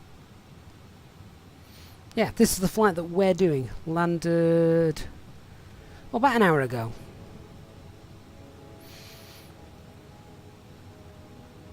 And we are pretty much following it in exactly the same manner. Look, we went from the same parking spot, more or less. Actually, I think we parked at this one here, didn't we? So we were close. Same runway, same departure, same route. Actually, looking at this, straight over Aalborg. And then where does it park in Luton? Actually.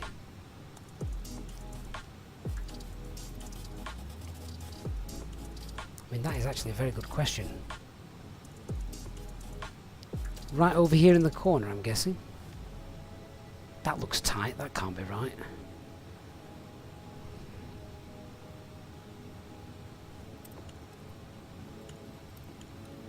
I have no idea where this would park.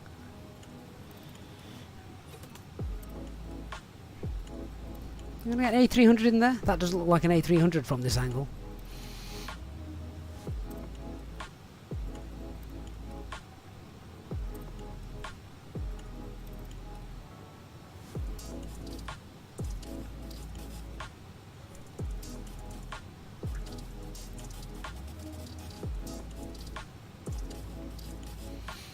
Oh, it must be 31 or 30. I mean, I was surprised, I must admit, when I saw an A300 DHL flying to Luton. I didn't realise Luton had a cargo terminal, but that is indeed a very small terminal. We're going to get given the scenic route, aren't we? Vacate at Bravo, hopefully, as long as we don't miss it, and then all the way around Bravo up to Delta 4. So that's where I expect to go then. Next to the Harrods hangar. Is that what we're taking? Are we taking Lego? Is that what we're carrying today?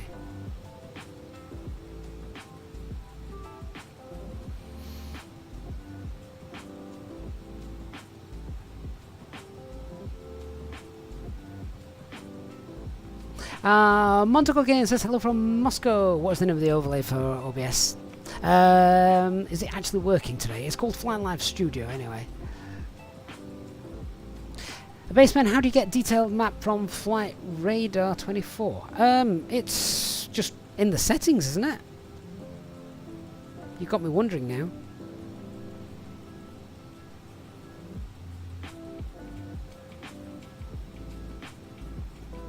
Yeah, in the settings, so either standard or satellite or hybrid. God, that looks too busy. Let's just go with satellite. Oh, my lad's been fiddling with this. I don't like the logos on there. I want text labels. Thank you. He's got his own tablet. I don't know why he keeps playing with mine.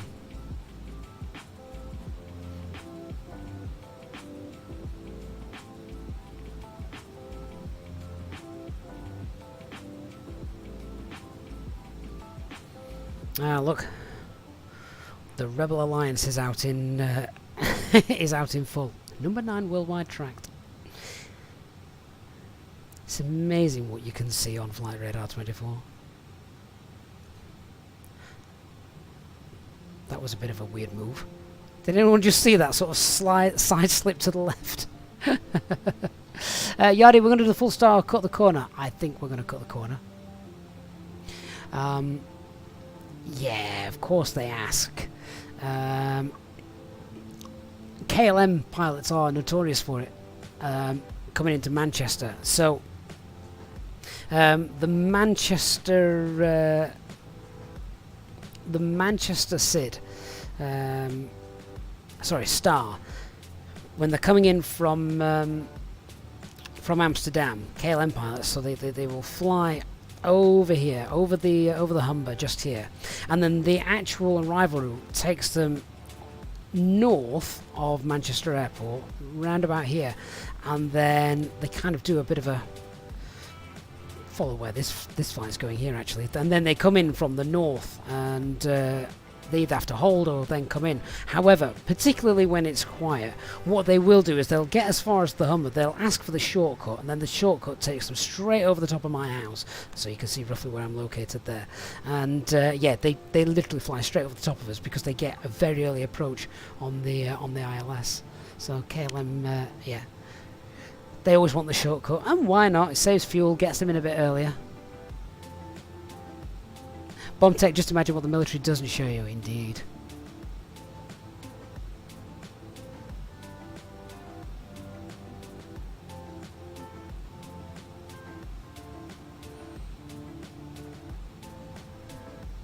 Christian, you think the cargo aircraft flying in Luton would go straight in via Delta and not squeeze through Echo? To be fair, again, I think you're right, because I think that is what the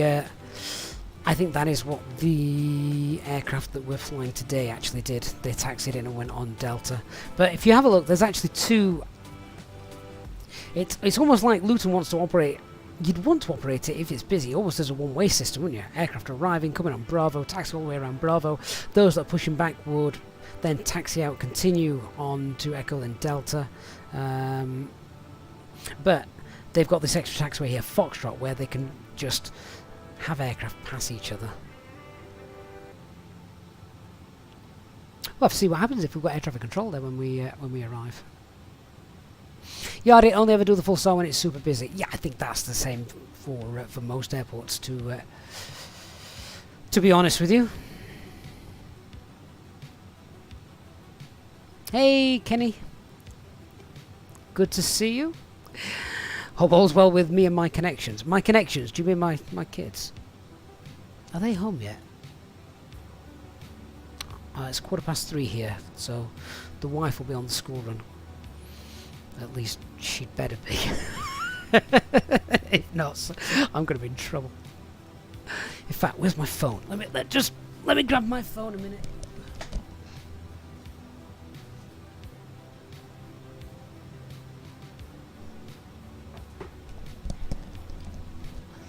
Make sure that I've not got a message saying I need you to do the school pickup. Oh no. Oh, that's okay. It doesn't look like anyone's shouting at me.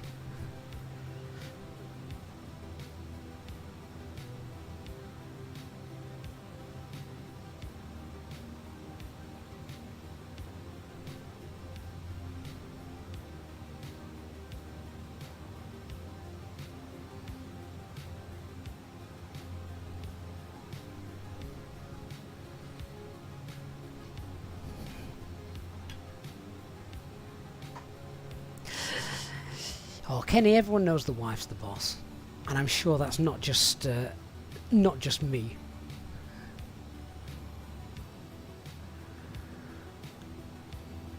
I have two phrases in my life which I live by. Work smarter, not harder, which is basically just code for I'm lazy, don't make me do more than I need to. And happy wife, happy life. If you can please the children as well at the same time, that's even that's a bonus.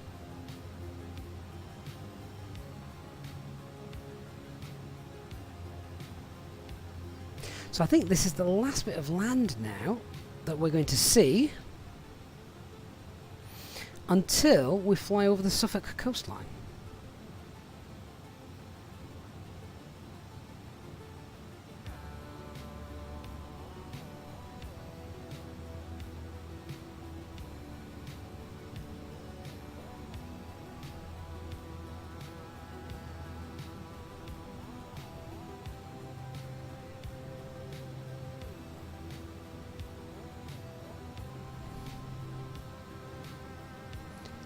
Some high level cloud there, isn't there? Almost looks like cumulus cloud, but it's far too high to be cumulus. Yard is just doing a quick flight in the sim, had 100 knot tailwind down and now got 100 knot headwind going up. 160 odd knots difference. Where are you flying?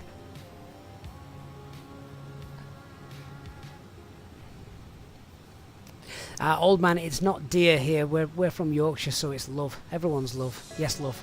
Man, woman, anything else, it's love.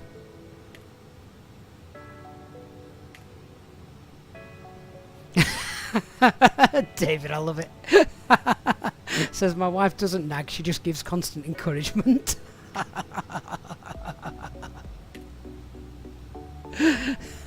And advice. A Cirrocumulus, Christian. Go on then, we'll take that. Yardi, you're just over Barcelona. Very nice, very nice.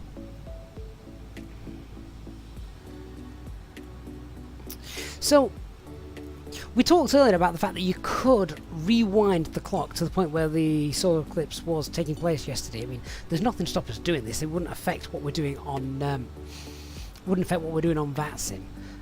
So, was it yesterday? Was it yesterday or was it Monday? Let you guys answer that before I do anything. Honestly, I can't believe it's Wednesday already this week.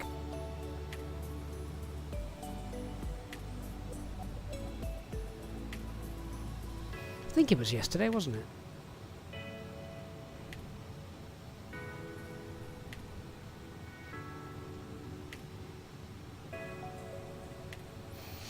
But yeah, we'll be able to keep the weather as it is, but we'll be able to change the date. I think it was the 8th, wasn't it? So was that 2 days ago? I'm going to have to go back on that website now. The 8th, yeah, Bobby. I think you're right. So I've just changed it to the 8th, and then anyone know what time it was? It's a bit later on, wasn't it? Ah, there you go, look at that. Yeah, so it did show it. Oh, actually that is quite neat. That is very neat.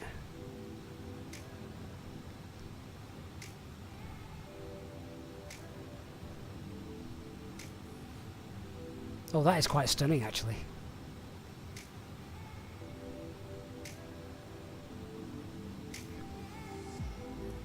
How awesome does that look? That's better than some of the real life pictures. That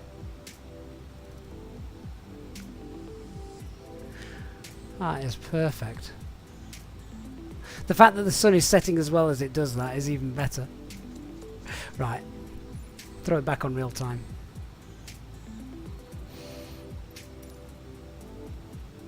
Make sure I've not messed up my timer and flight plan.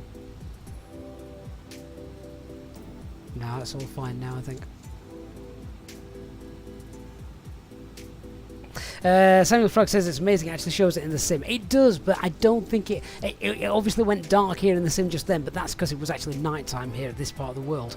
I think if you went to North America, where the sun was high up in the sky and the moon came across it, giving totality, it wouldn't go dark. The sim isn't quite that good. But Christian, yeah, it's nice that the sim even simulates that closely. I mean, we've said before, we've known a long time that the simulator does that it does have realistic phases of the moon and things. So there's got to be something built in the background of the simulator from an astrological point of view. Even the stars are all correctly mapped out, aren't they? So. At the end of the day, I don't know what it is, but there's just some simple maths behind it to put everything where it needs to be at whatever particular date and time.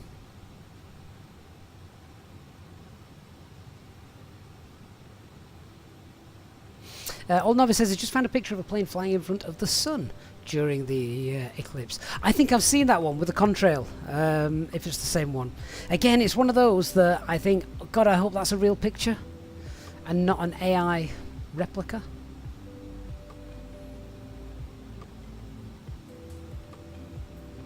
Christian, the sim has its ups and downs, let's leave it at that. Do you know though, Christian, I think it has more ups than downs.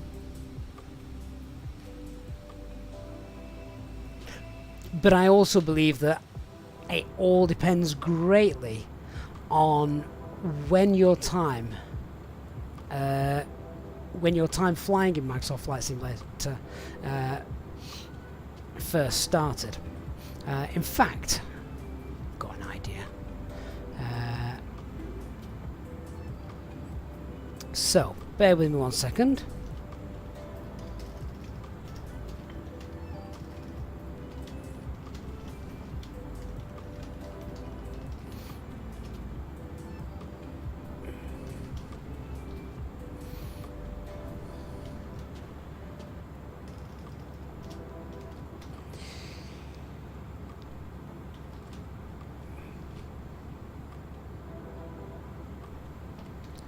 This might take me longer than I thought, but bear with me.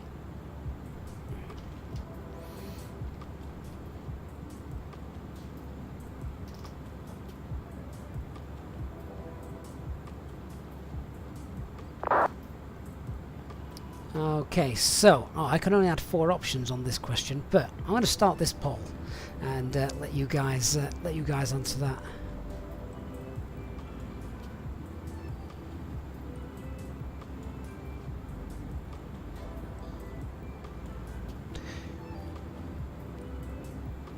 Oh, do you know, for a moment then I got spatially disaware.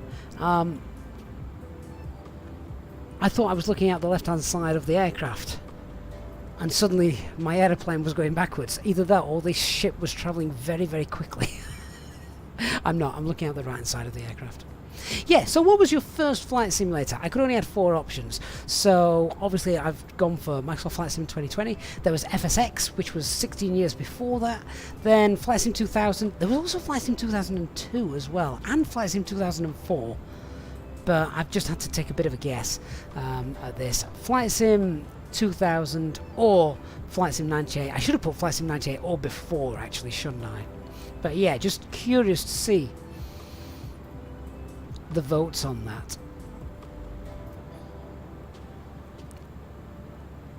So I don't know if I can edit that poll, but I think Flight Sim 98 or before. If it was Flight Sim 98 or before, please select Flight Sim 98 and then we'll know that you're old. Hey Amagos, good morning to you. Having a very enjoyable flight and a nice chat, which is a great way to spend the afternoon. Would I recommend buying Flight Simulator accessories? Oh my gosh, that all depends on what accessories it is you're specifically talking about. And it also depends on the kind of flying that you do as well.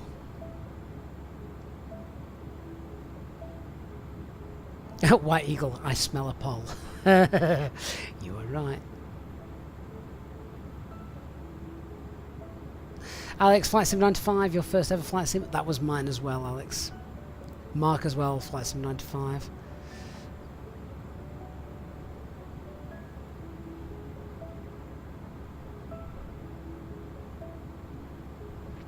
White Eagle around Flight Sim 2004 when he got proper into it, but played a demo version of 2000.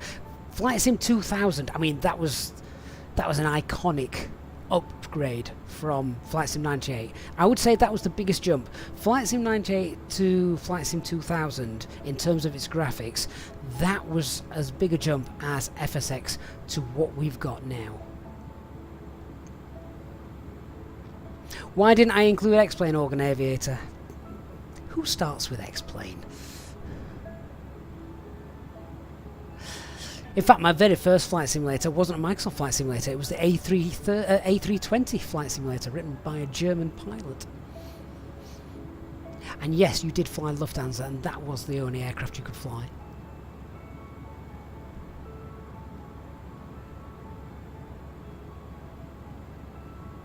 Warwick Learning, hey mate, good to see you. Not on the poll, but Sublogic Flight Simulator on Apple II before Microsoft Flight Simulator bought it, and it became Microsoft Flight Simulator.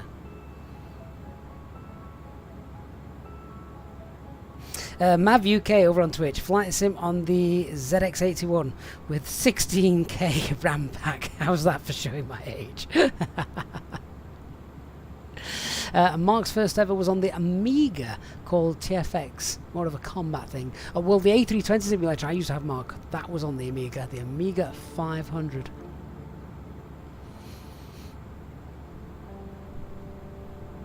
But isn't it interesting to see, just looking at the poll, that lots of people were Microsoft Flight Sim 98 or previous. And then the second one after that was Microsoft Flight Simulator, which shows that watching now are people that either... I mean, I'll leave this poll up for a while for people who are coming in and out to vote on. But people who are watching the stream now are either hardcore simmers and have been for years, or they were brought into the world of Microsoft Flight Simulator with Flight Sim 2020, which is exactly what Microsoft wanted to do, I think, with Microsoft Flight Simulator 2020. It brought in a new breed of and generation of flight simmers, which I think is great. I think it's awesome.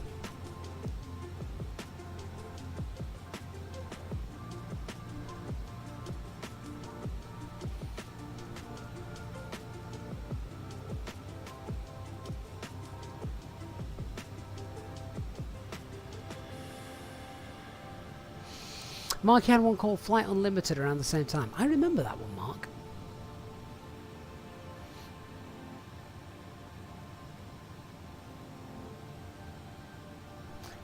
I can't remember if that was the one that came out around about... I was about 14, I think. And I bought it in America. I was in America at the time, and I bought it. And the thing for me that made it stand out from whatever version of Microsoft Flight Simulator was out at the time was it had air traffic control with other pilots and AI traffic. Not very good by today's standards, but better than nothing. Do you know, this is the first time I have done a flight where at 36,000 feet I have seen lots of traffic in the oceans.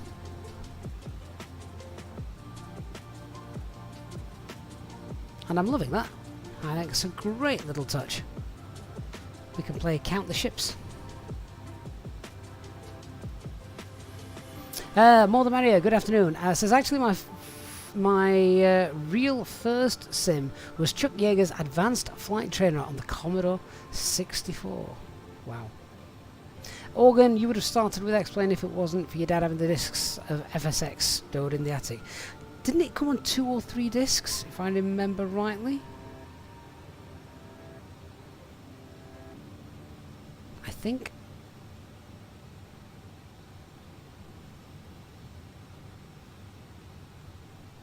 Aussie Flight Simmer, mate, thank you so much. Welcome, guys. Hitting us with a raid over on Twitch with a party of 17. Thank you so much. You join us as we are across the North Sea on our way from Copenhagen down to Luton, doing a cargo run. The real aircraft and flight landed just over an hour ago. About an hour and a half ago now, actually. So guys, welcome so much, and Oz Flight Saver, thank you so much, you legend. My God, it must be late for you, or very early for you, depending on whereabouts in Oz you are. This cloud layer is just getting up a little bit, isn't it? Now, I don't know if the A300 has the equitime point available. Let's have a quick look. I don't think that was a feature of the A300.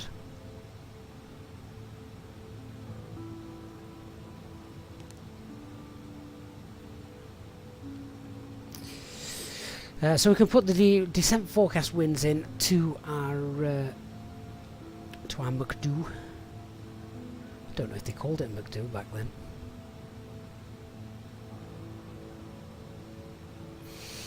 So our descent winds are here, basically.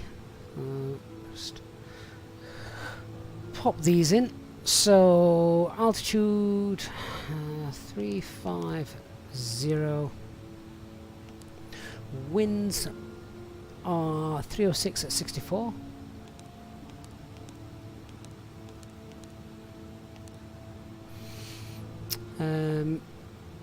We'll pop in 310 and 200. So 310 307 at 55.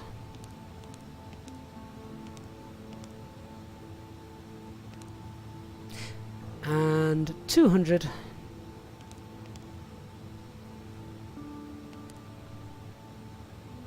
.284 to 36.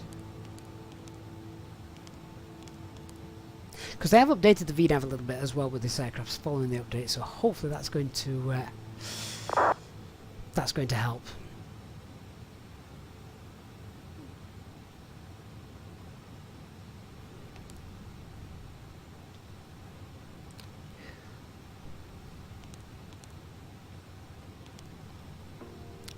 So, with the winds in, the brief into Luton shouldn't be too difficult.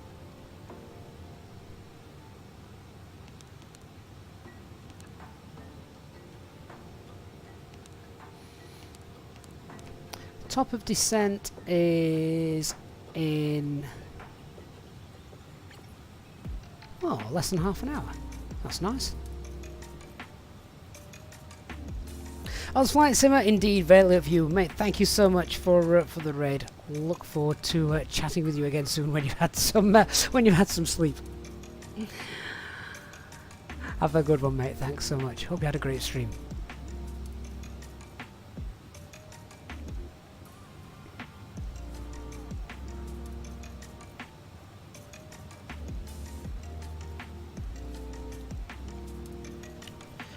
Okay, left-hand turn coming up.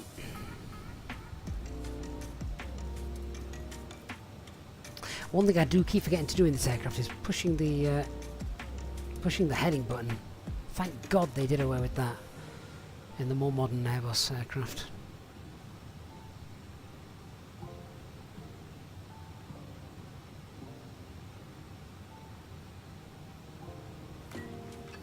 I remember going back to old games on in the past.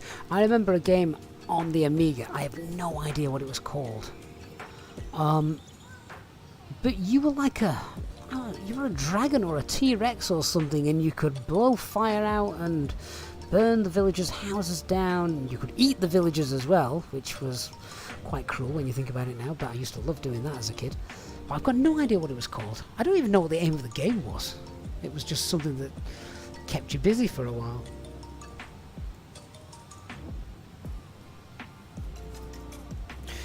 Right, how much fuel we got on board? 13 tons. Fuel flow at the moment is about 7 tons, so we've got about an hour, just under an hour and a half endurance. Bombtech, the McDo screen reminds you of an old Apple screen. Well, they are. They're all CRT screens, aren't they?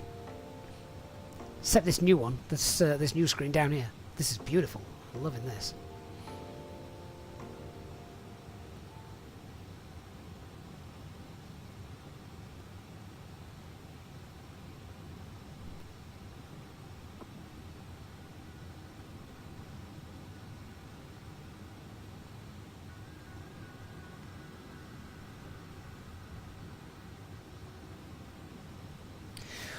We'll grab some weather information now for Luton and maybe Stansted as well.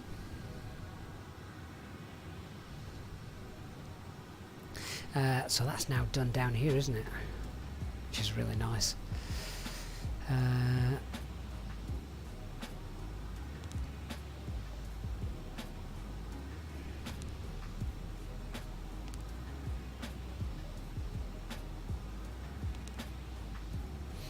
So on Echo Golf Golf Whiskey, we'll get Echo Golf Sierra Sierra, so we'll get Stansted, and we'll also get Heathrow.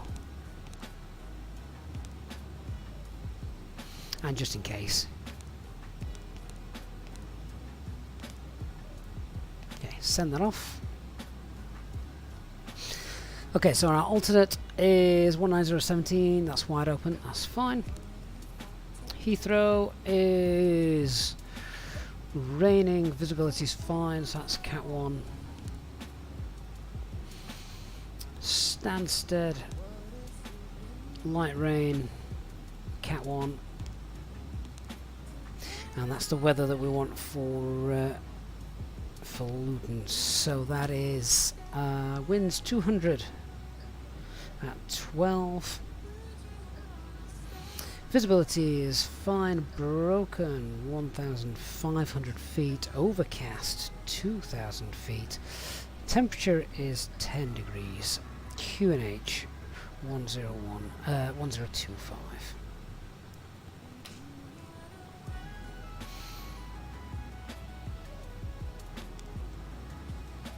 Okay, so landing configuration 3040. It's not a massive runway, is it, at Luton, so we will use full flaps for landing.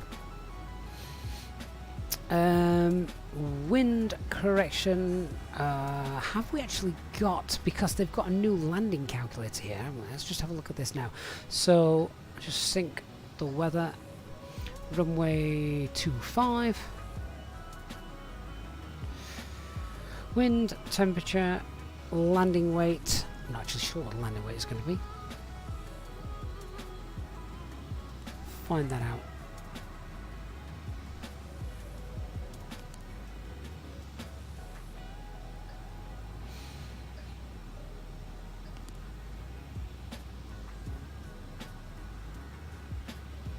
Estimated fuel on board is 10 tons. And our zero fuel weight, what was that?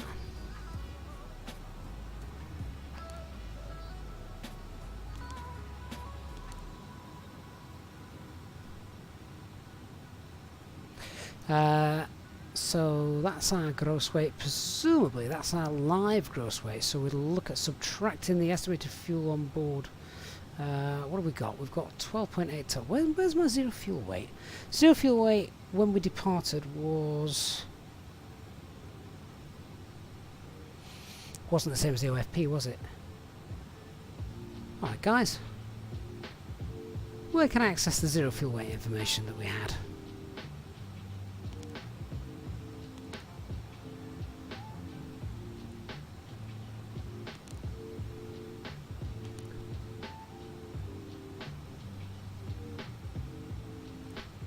That's strange, isn't it?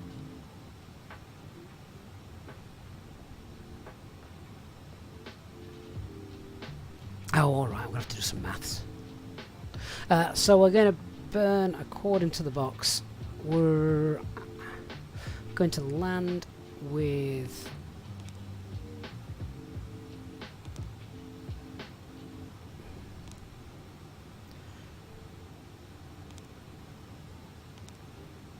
Where's that fuel prediction gone? We're going to land with 10.1 tons of fuel. We've currently got 12.7. Minus 10, 1. So we're going to lose another 2.6 tons.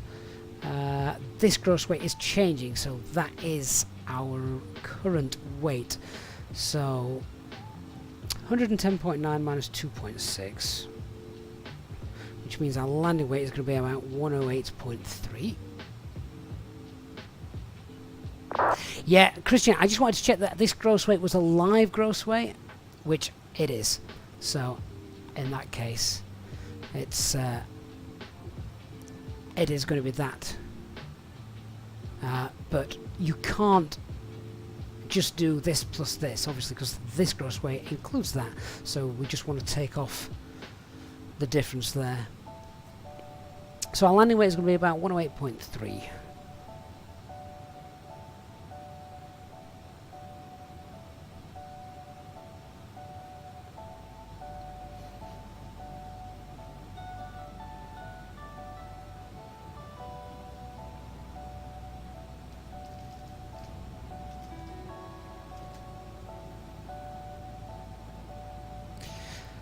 Is it dry in Luton? I can't remember. It's overcast, so it's not raining yet.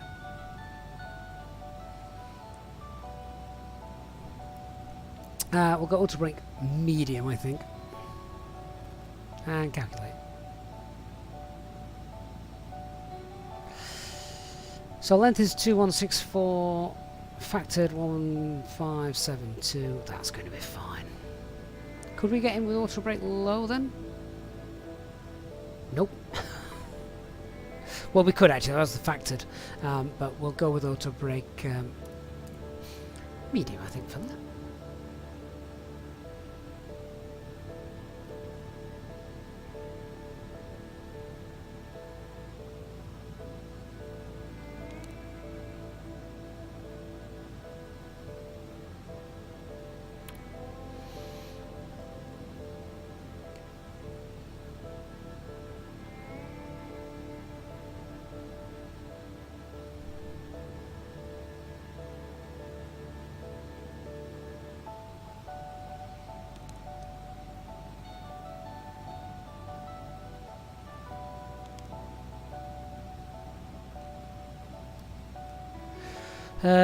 Right, what's our minimum descent altitude for this approach? It is... basically, what are the minimums for the approach?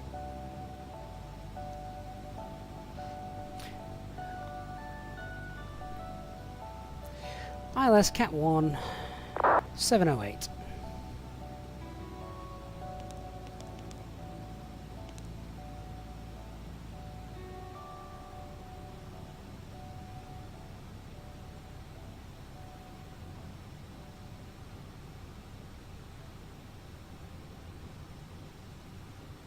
Of course, we've got to tune the ILS frequency and grab the course for it as well, haven't we? In this this one.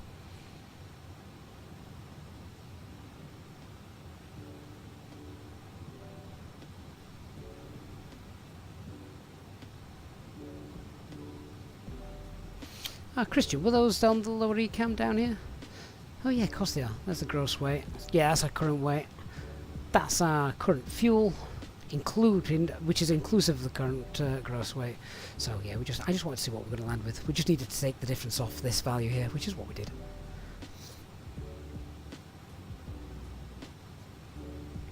Right, what's the frequency? We'll close that poll in a moment. I'll check the results out of that as well. So what is the frequency of the ILS? It's 10915. And the inbound course is 254.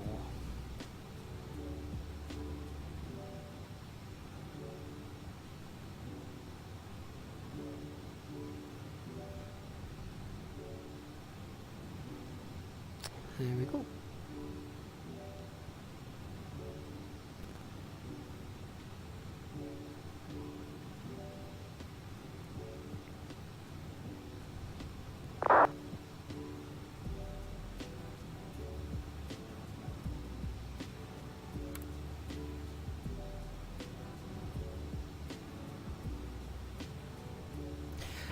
Does this box have the option to show us where our nearest airports are?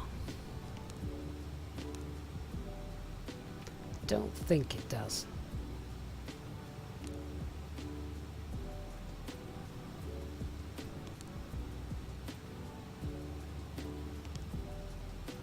Oh yes, it does. There we go. Not sure if we actually land at any of those, but they are there.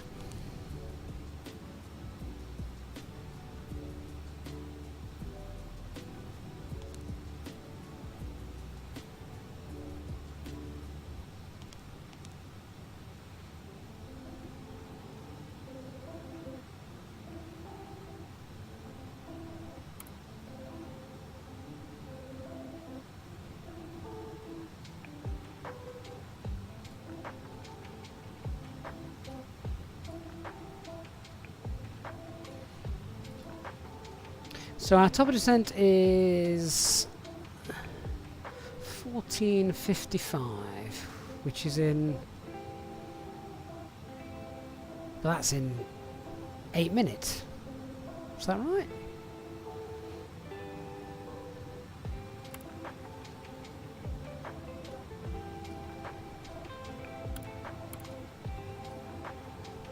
Oh yeah, there it is.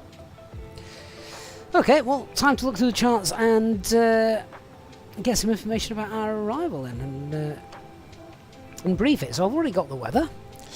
This is the full arrival that we've got then. We're coming in on the is that the balmy arrival? Need to just double check that now. Yeah, the balmy 1 November arrival. So we've got no ATC, so we'll descend via the SID. And then what we'll probably look to do is, as we get to OVJES, or leave OVJES, then what we can probably do is this conventional approach, which brings us in via Abbott, rather than taking the northerly route. Obviously, it says do not proceed beyond Abbott without ATC clearance, but we've got no ATC around. So leave Abbott 8,000 feet. And yeah, this will take us straight onto the arrival, which would be nice. Now let's just check the flight plan and make sure that is all there. Let's just switch this to plan mode. Zoom in a bit.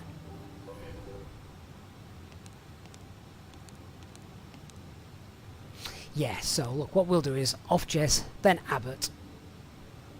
8,000 feet at Abbott. We can see that in the box as well there, 8,000 feet, that's fine. The full star is in there if we need to do it, but yeah, that's going to just take us nicely in onto the ILS for runway 25. So, a couple of things from the box we can get. So the routing's fine, we'll update that as we go. Luton 345 on the COM menu.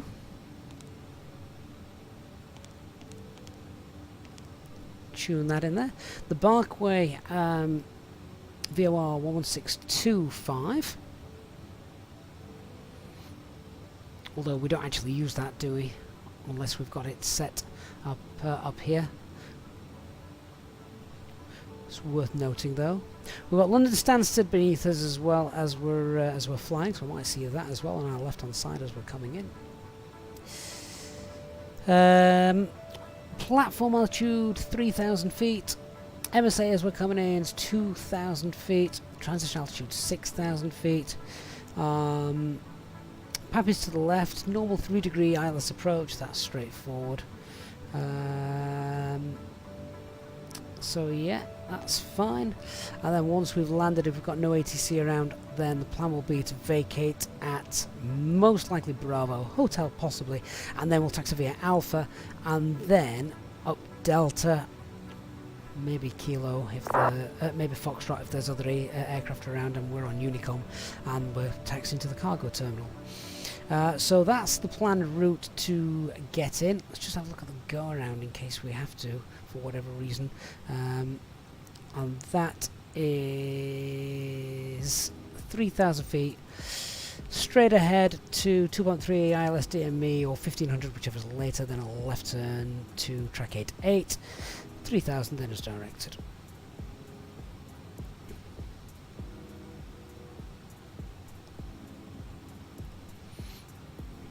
So that's pretty straightforward. Schnigglers, hello. Good afternoon to you. Steve, no ATC around means holding forever.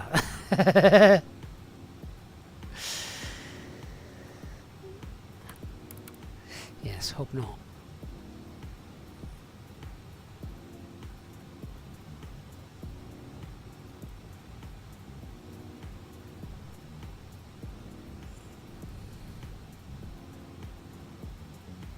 Right, so our box is all set up, the comms are set up, and yeah, we're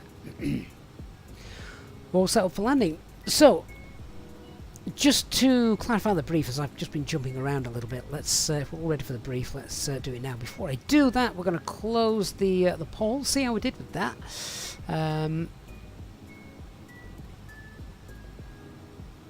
Yeah, so that poll ending. First flight simulator for most people watching, according to that, was Microsoft Flight Simulator 2020 is the first for 42% of people that answered. So that just shows you how many new people have come to the world of flight simulation since this flight sim was released, which is wonderful. The second most popular was Microsoft Flight Sim 98, or sooner, which means yeah, you're all as old as me. An FSX, of course, and Microsoft Flight Sim 2000 there at the bottom. Nice, nice. Okay, guys, let's just competently brief this. So, weather coming into Luton, winds 200 at 12. We've got broken clouds, 1500 feet, overcast 2000. Temperature is 10. QNH is 1025. Think we've got all of that in the box that we need to pop in just there. We've done the landing performance calculations. So the way we expect to fly this is we'll descend via the Star, the balmy one in November. If there's no ATC around, then once we get to off-Jez, we're then going to come off the Star and take the conventional approach, which takes us directly to Abbott. We'll leave Abbott, flight level 80, follow this route in, leave Embarkway to intercept the ILS at 2 on that 216 heading. That'll intercept the ILS for us for runway 2. Is it runway 25? Yeah. ILS 25 at Luton. And it'll be a full flaps landing, platform altitude 3,000 feet, normal 3 degree, ILS minimum 708. And we're going to be landing with auto brake medium. Once we have landed, vacate via Hotel or Bravo, taxi then via Alpha, up Delta and to the cargo apron. If you need to go around, then it's going to be straight out and then at 1500 feet a left turn. Heading 088 and we'll set ourselves up for another go. MSAs we're coming in to 2000 feet. So yeah, should be pretty straightforward. All being well. Threats and error management then. So biggest threat is me as the pilot not knowing how to operate this aircraft correctly. How are we going to mitigate that? I've got you guys to help me out. But no, I think we'll be fine. Obviously we'll do our own sort of VNAV calculations mentally as well, make sure that we're okay on the profile as we're going down as as well.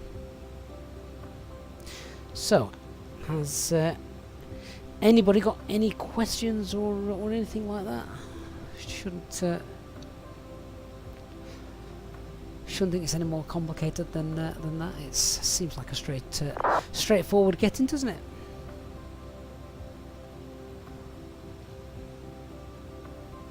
Christian mentioned we might want to get rid of the Flight 140 constraint of our Jez because it's only 12 miles from Abbott. Yeah, we might struggle to lose 6,000 feet in 12 miles. Oh, 6,000 feet, 12 miles?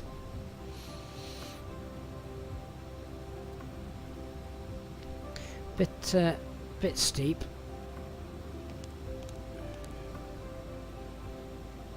Don't know if we can actually... Oh, the flight plan moved then, didn't it?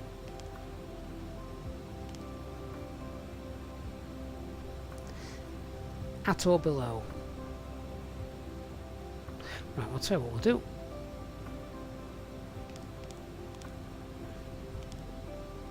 Let's move it to below. Then that should work for us.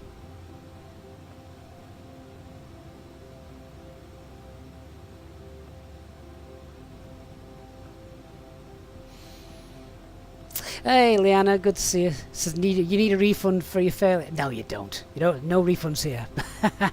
No. Right, let's get down.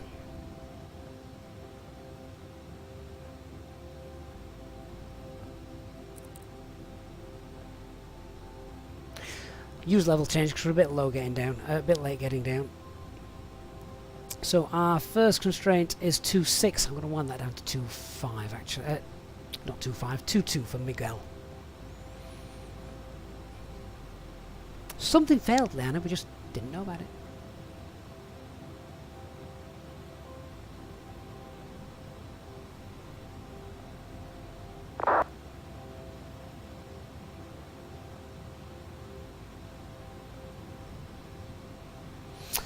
DH Sweden, I don't think anyone could accuse Leanna of being timid.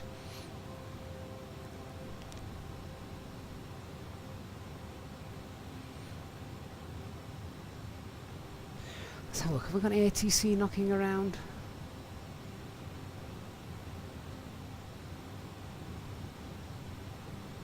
Don't think we have actually. That's a shame. Oh well, never mind. Steve, an uncontained engine failure is a real one. All engine failures are real, whether it's uncontained or not.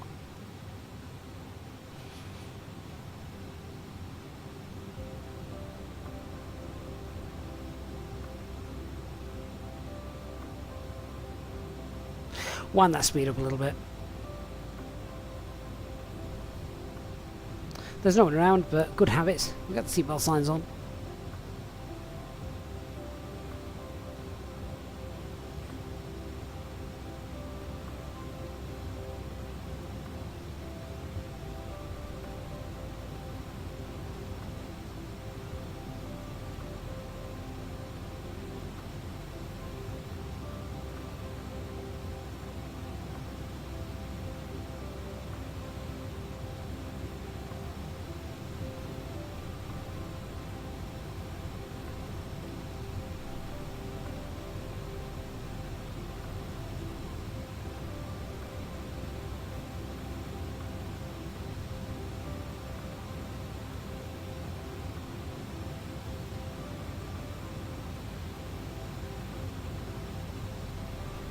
One of the things as well with cargo aircraft, because you haven't got any passengers to worry about, if you're diving down at 4,500, 500,000 feet per minute, then you're not having to worry about people getting upset stomachs in the back. To be fair, diving at this altitude, it's fine.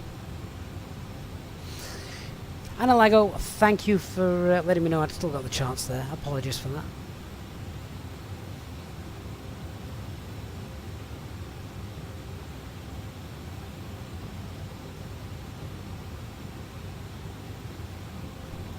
Lana says, we trigger failures to see you dive into procedures, not tap the lav light that's gone out. Hey, it's not my fault Airbus is reliable.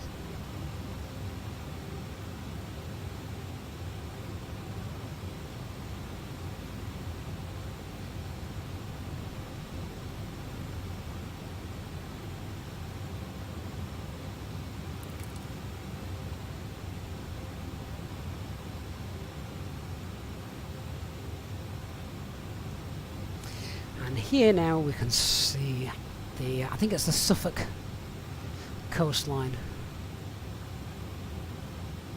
as we're coming in.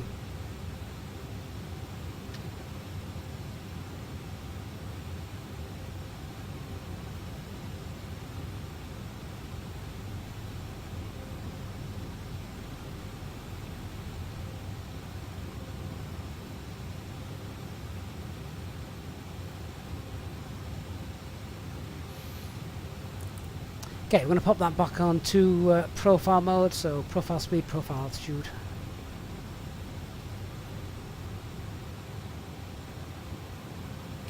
Let's continue our descent down now to 8,000 feet.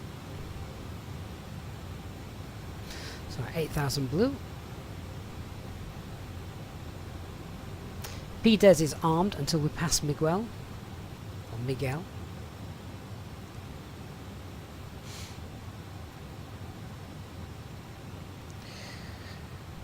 Just check the temperature. Yeah, so we are in icing range as we drop through these, so we'll get icing on.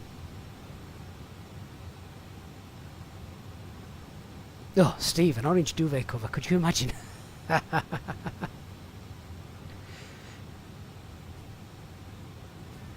That'd be disgusting.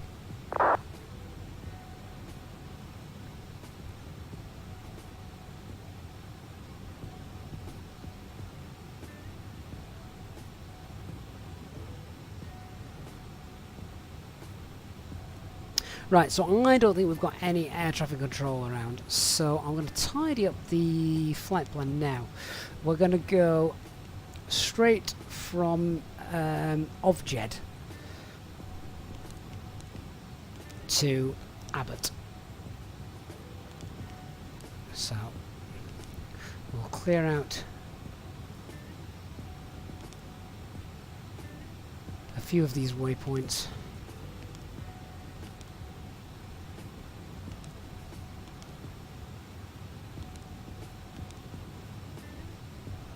There we go.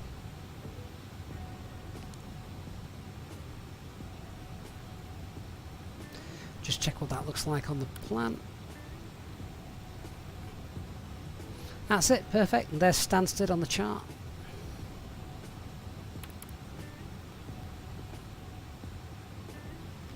That descent then will continue once the VDEV scale meets us. And we'll just descend 1,000 feet now per minute until it should get back on profile. The Ice Beam, thank you for the sub, appreciate that.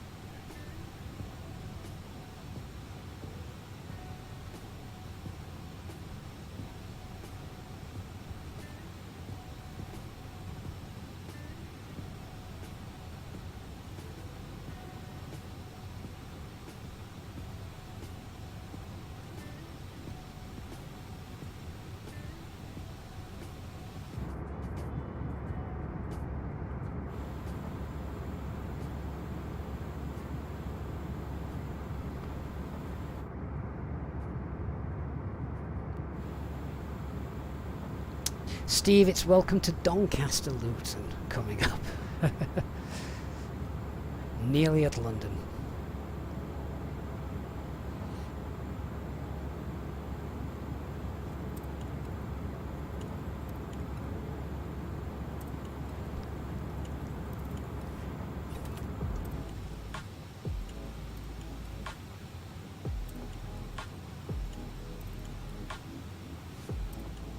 Tom says it seems like every content creator has started flying the A300 again. It's just because it had the update, didn't it? So we all want to check it out. I'm quite late to this party though. It's the update has been out for a while, and I've not flown it. So yeah, I'm definitely one of the last ones to do it. But I do like this aircraft.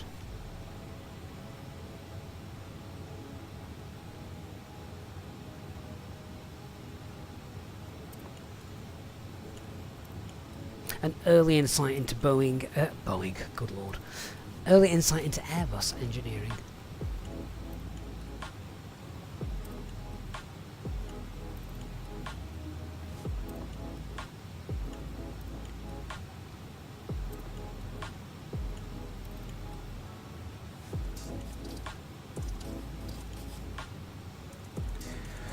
Right, let's see how deep these cloud layers go. It's overcast 2,000 feet in Luton, so this might be the last time we see anything until for a few thousand feet.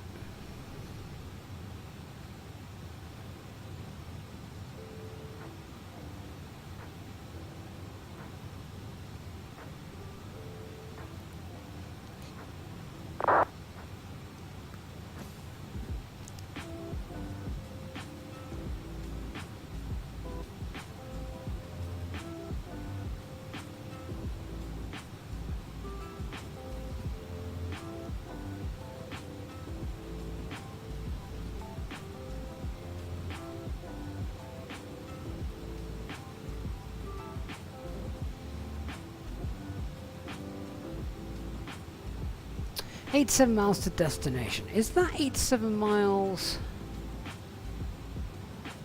Yeah, so that's going to be our current track mileage then, isn't it? Because as the crow flies, the distance is 73 there, look. So we've got 85 miles to go. Here comes the profile, look.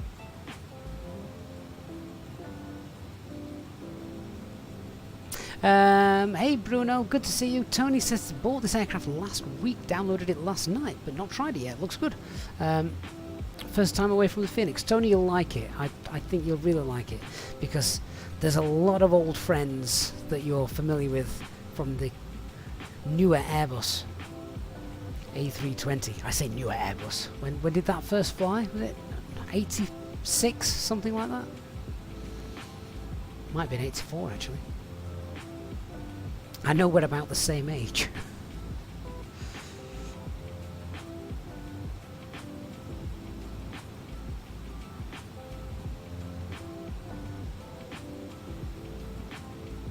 Still had some what I will call Boeingisms in it though.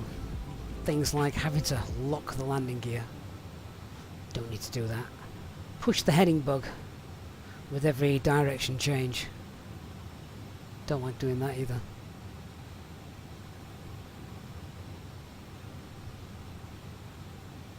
Right, holding the profile quite neatly.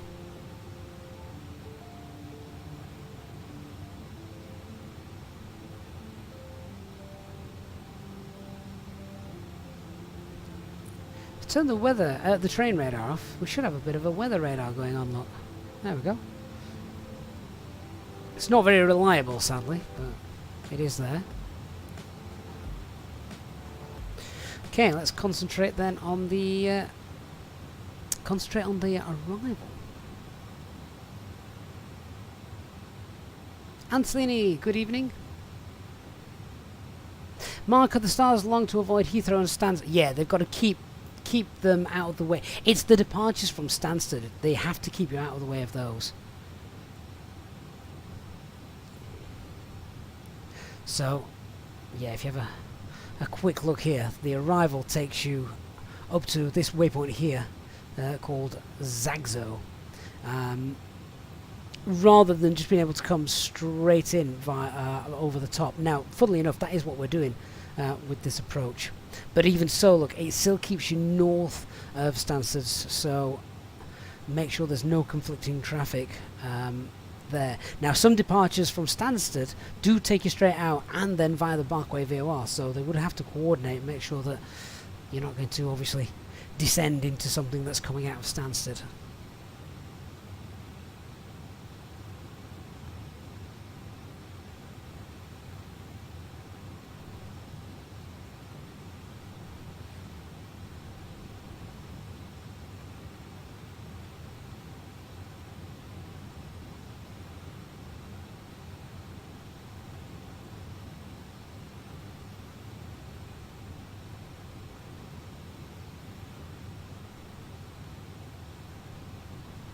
So we want to leave Abbott at 8,000 feet.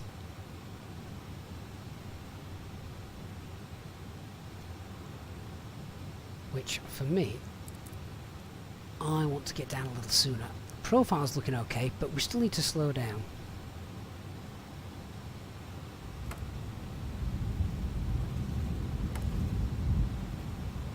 So there, we can just see that. Level off is just there. There's our energy arc as well. Told you it was going to look a bit dark and dull down here. This is horrible.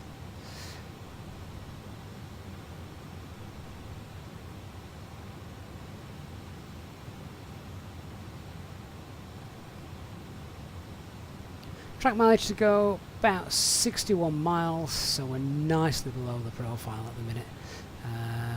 So I'm happy to pop the profile back on.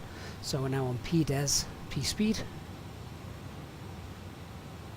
Christian, you love that I put all the seatbelt sign on for all the parcels in the back. I know, I did say, you might have been asleep, Christian. Yeah, I did say, I'll stick with turning on and off as per usual, SOPs, just to stay in good habits.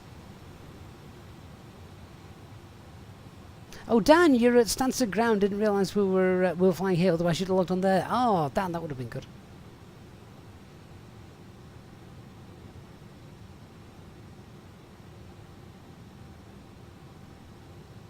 Hey, Leon.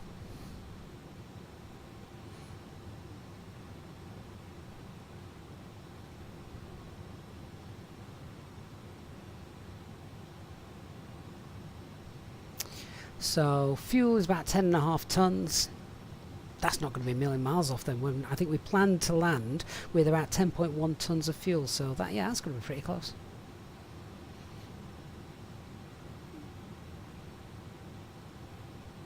Team, why did we just climb? Did we? I didn't notice that. Steve says it's dark and dismal in Luton. Great meta there in La Palma. Don't rub it in, Steve.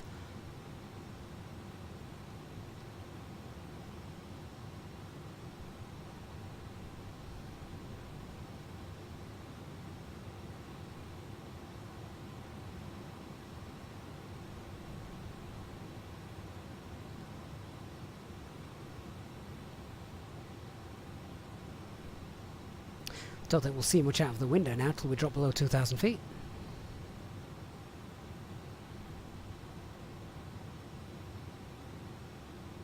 Kimmy's got his Irish coffee ready to watch the landing. Excellent.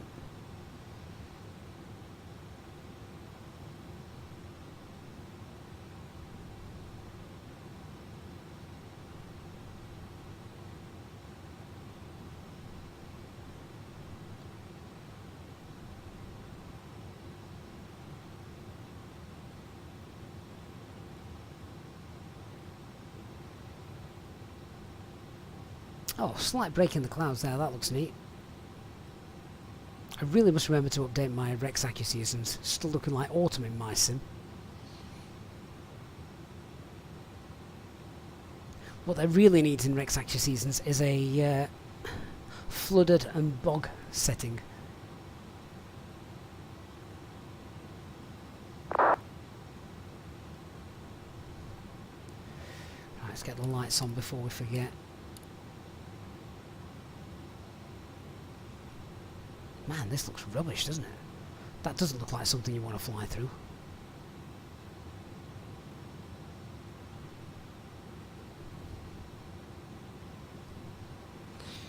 Right, 6,000 feet. QNH 1025.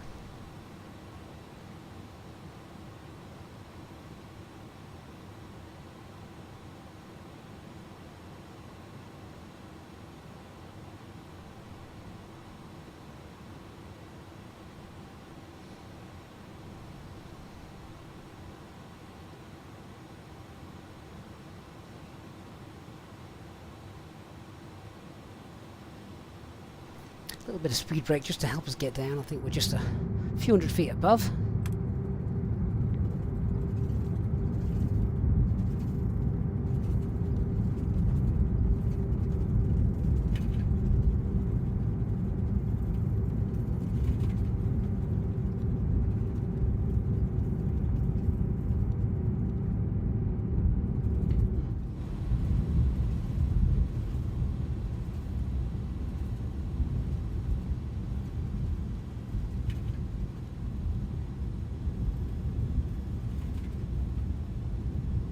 Tony says, bought Rex AccuSeasons last night. Death would follow on swift wings if wife got wind of what I spend on my sim. The beauty of not having a joint bank account.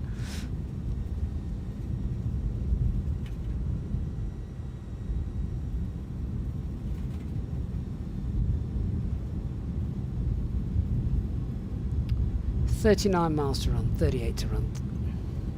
That's okay. 30 miles, 10,000 feet is pushing it. We're alright, we're at 9,000 feet with 38 miles to run. So, let's start slowing this thing down. Although, to be fair, we're now 220 knots, so that's alright actually.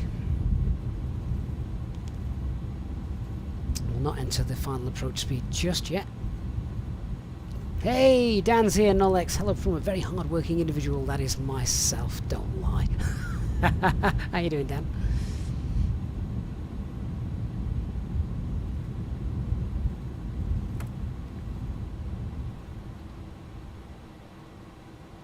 God, now I've just put those spoilers away. It sounds like my engines have died.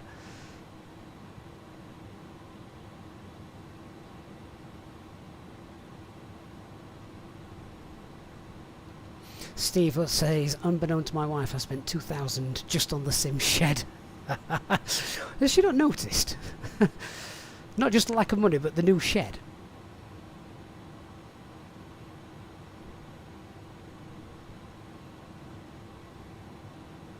Got a nice 29 knot headwind slowing us down as well.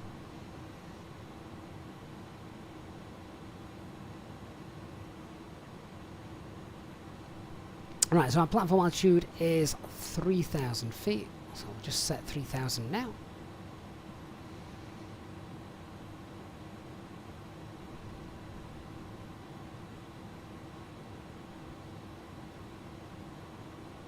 Steve, you told her it was used in £500. Oh, wow. You're braver than I am.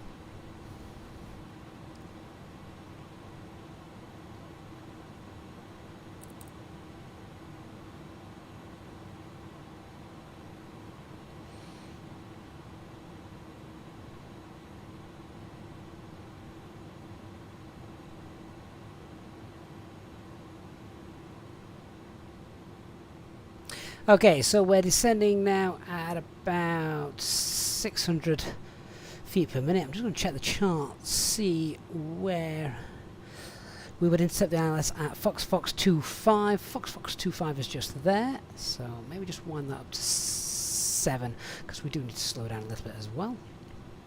Right, so final check, there's no ATC around, which there is not.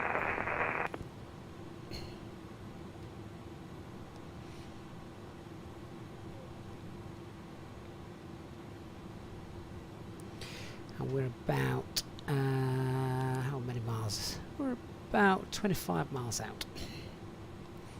Luton traffic, Eurotrans 6788 is approximately 25 miles out of Luton to the east, inbound for the approach ILS runway 25.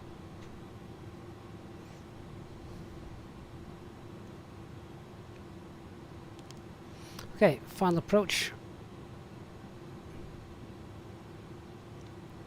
And the VAP speed is 124.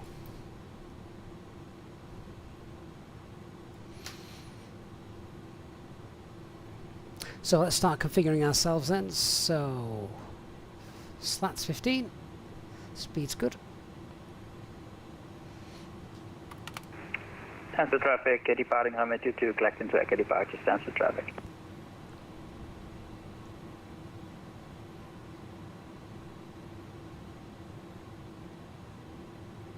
Typical British weather, this, isn't it?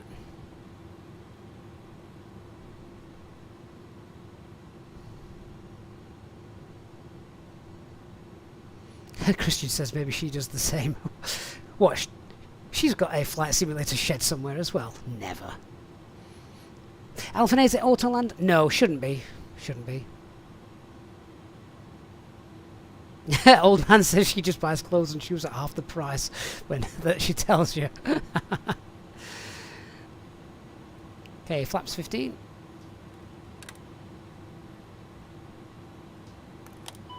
Whoa, overspeed. Nope. Tell you what this doesn't have. Does it show you on there? Ah, right, yeah, okay, so it should be 215. Let's wind that back.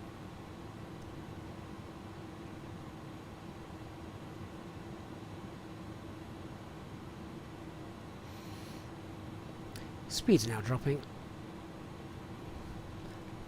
I thought that said 225 at first. It's not. It's 215. Ah, it's not good enough.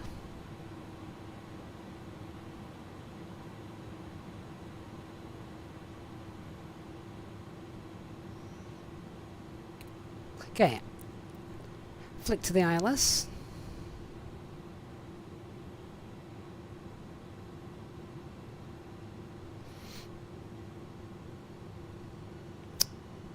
Okay, flaps 15. Traffic with Go 605, pushing back from stand 79. And reduce speed now 18.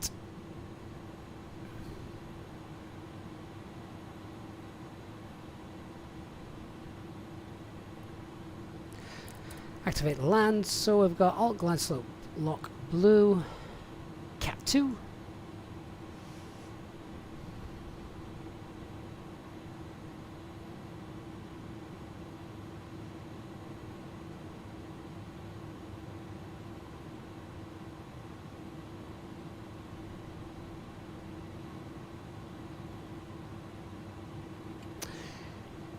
Oh, Dan, be quiet. Explain, lover.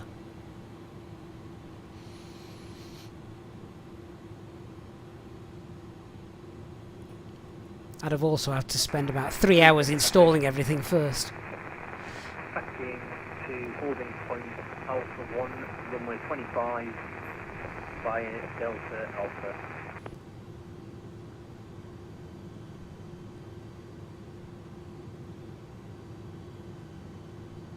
The thing that really puts me off about X-Plane is how you have to configure everything. Right, that's platform altitude 3,000 feet set.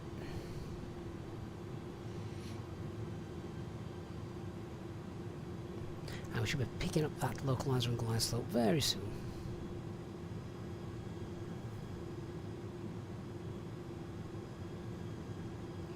Christian says, if I'm honest, it always bothers me a bit when you see us not doing a CDA. You know, Christian, I do struggle to do it in this. Doing it in the 320, it's a breeze. In this, I do find it a bit tougher to manage. I just need more practice. I don't know the intricacies of how quick this aircraft's going to slow down, or how slippery it is, or you know how long it's going to take me to get my aircraft from where we are to where we're going to be. Whereas the experience with the 320, because we do all the time, I know what I'm going to be able to make comfortably as well. So yeah, we're probably just flying a level segment for 5 miles or so. As failure on approach a Sims crash, there's nothing worse than that, particularly if it was a long flight. Right, lock star, and we've got 11-mile final. Luton traffic Eurotrans 6788 is establishing ILS runway 25, and we have 10 miles to run.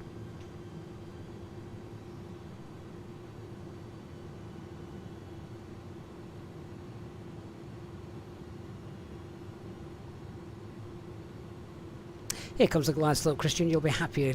You'll be happy in 30 seconds.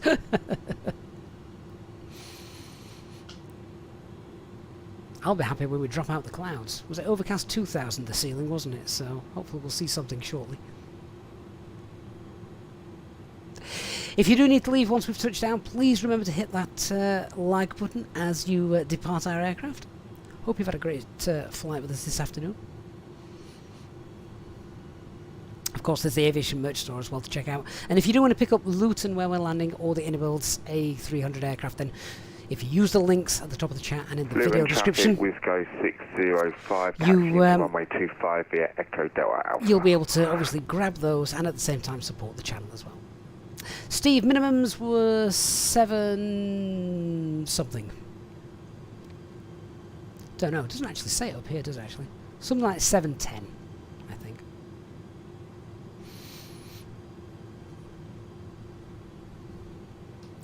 Okay, flaps 20.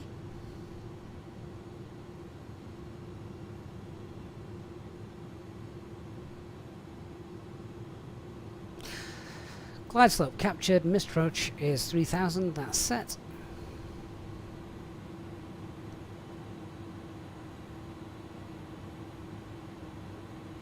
Six and a half miles, gear down, spoilers, and let's wind the screen down 124.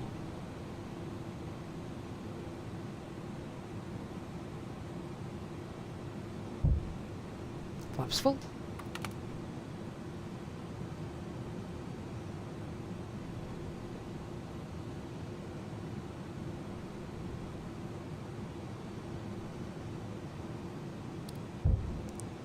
Got all the lights on.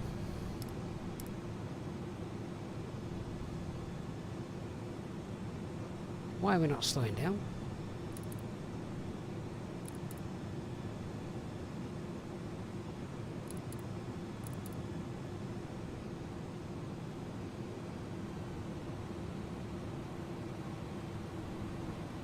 Oh, there we go. Don't particularly want to land at 180 knots. God, what murky weather.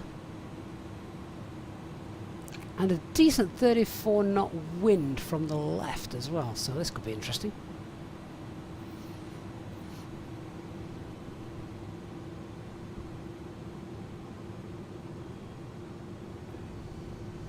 I think I'll leave the autopilot in a little longer than I would do on the 320. Luton traffic Eurotrans 6788, 3 mile final, ILS 25.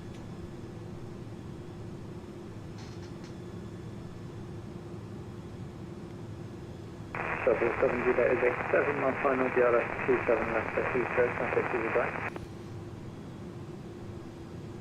back. Christian, no, spoilers are out, thank God.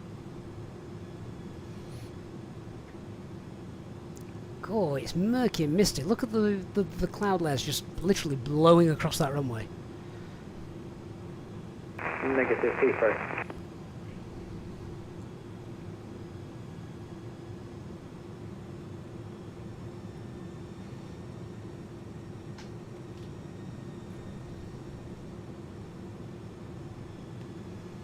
Okay. Autopilot is now off. I have control.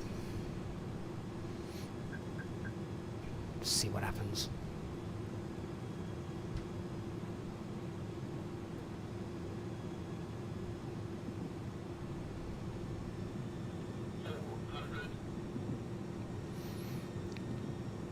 Oh, she feels sluggish. Get down.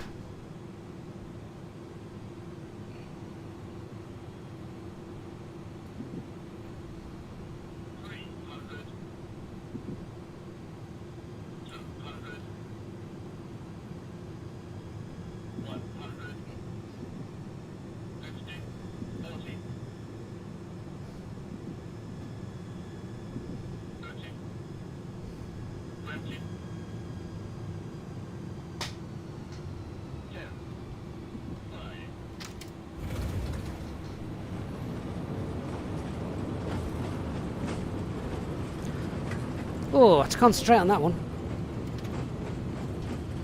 Manual brakes. Address is off. Takeoff Alpha, fire runway 1 landing up with takeoff runway 2 to the number 1 runway about to the right.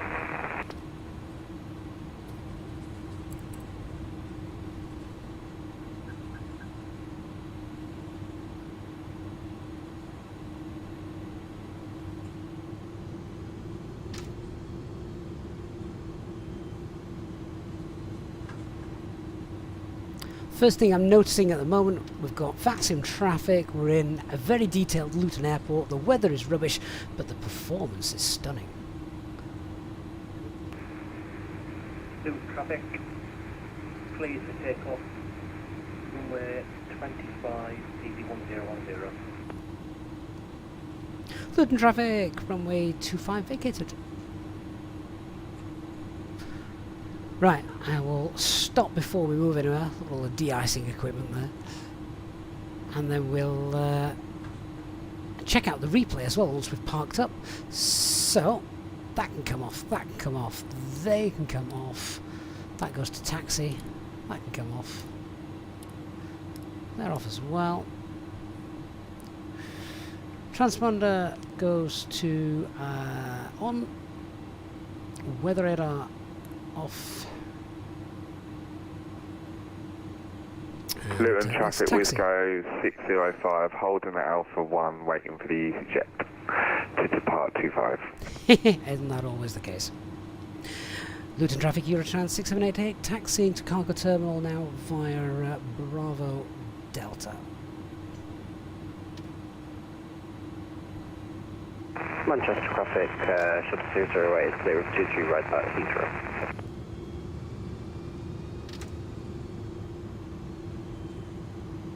Did I say Bravo? I meant Alpha. Oh well.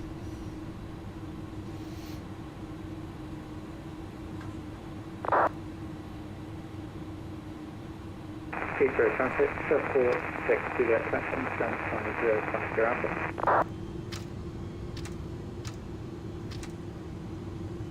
Well, my thrust levers are calibrated for this. You only need a very slight little bit of thrust to get this thing moving. Luton traffic with go 605, lining up on runway 25.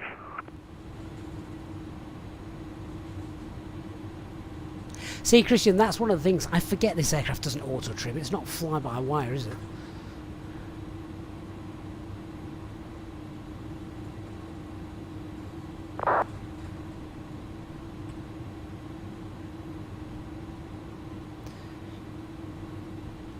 But this looks incredibly realistic. It's raining and we're in the UK. And we've got some good decent scenery as well.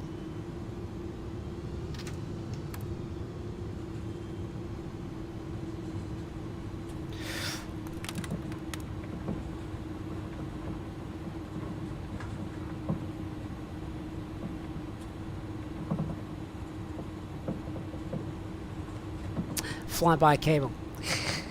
Bruno, no cleanup. We've done the essential stuff. Traffic, easy 1010. Radars are off. We're not frying ground crew. Flaps and slats are sorted. 030. Check out that replay in a moment. Now, where's this firefighting vehicle going to go? This microphone just got out there. Luton traffic running 859 Delta, pushing back from stand number 9. Luton traffic. Of course you're going to come straight at me.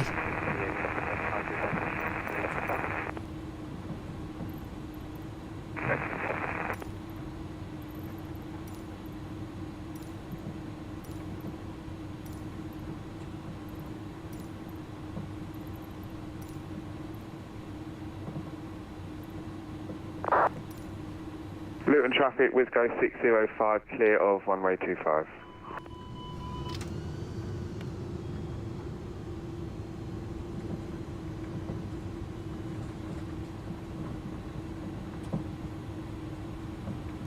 Into the cargo area, which is, as we discussed earlier, very small. Traffic, 212 Bravo on runway 27 left final.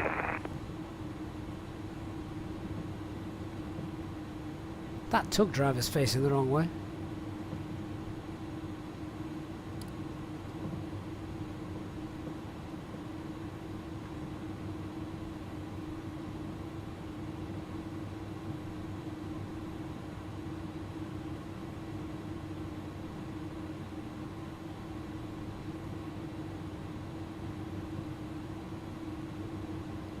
Not sure he stood in the right place either, according to the map, but... Oh, there we go, parking brake on. Cool! Oh, enjoyed that. I do like a rainy landing. So let me get off Vatsim, and we shall now have a look at the replay then, shall we? So, welcome to Luton. All this lovely cargo. Let's check it out.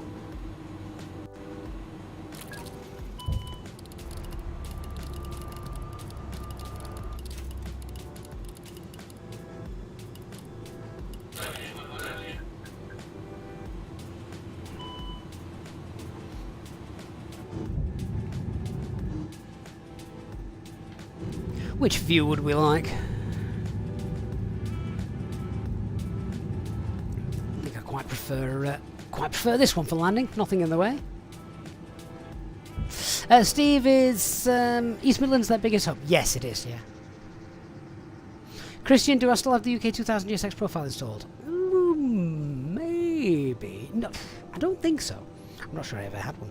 Oh my gosh, do I have a rudder pedal guide? I don't. No. Afraid not.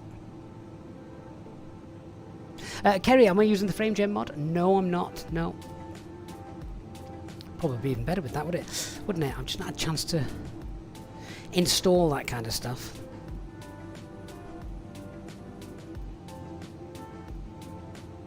A really murky day.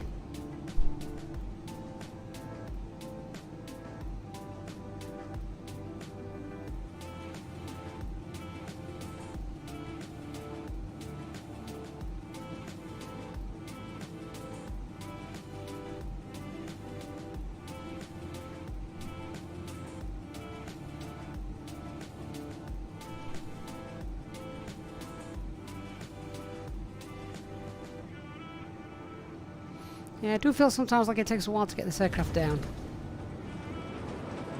Touchdown zone and centerline though, good enough for me.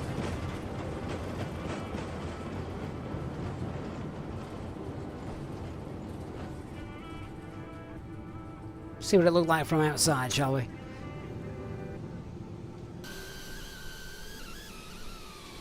God, look at those flaps.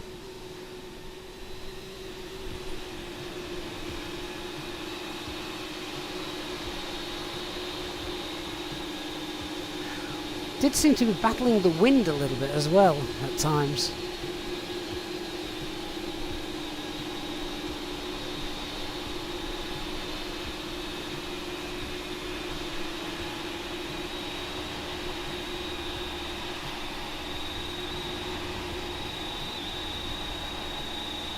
Oh, not bad at all, we'll take that.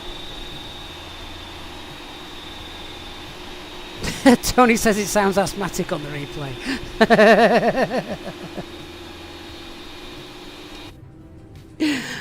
Right then, guys. That is me done for the day. I hope you've had a great flight with us. Great way to spend an afternoon. Love chatting with you guys. And if you have been working from home, hope we've managed to help you pass the time a little easier until the end of work. I'm going to leave you with our final replay, but of course, as always, before I do, a massive shout out and thank you to all our EasyJet Sim Pilot channel members for continuing to support us. Really do appreciate that. Remember, of course, to hit that like button on your way out. If you're in for the market for some merch, check out the link in the video description below. And of course, if you want to grab yourself any of the IniBuilds stuff using the links supplied here in the channel, will help support us at the same time as you getting some quality aircraft and scenery. Thanks so much for watching, everyone. I look forward to seeing you all on our next live stream. Have a good rest of your day, whatever it is you're doing. See you all very soon. Bye bye.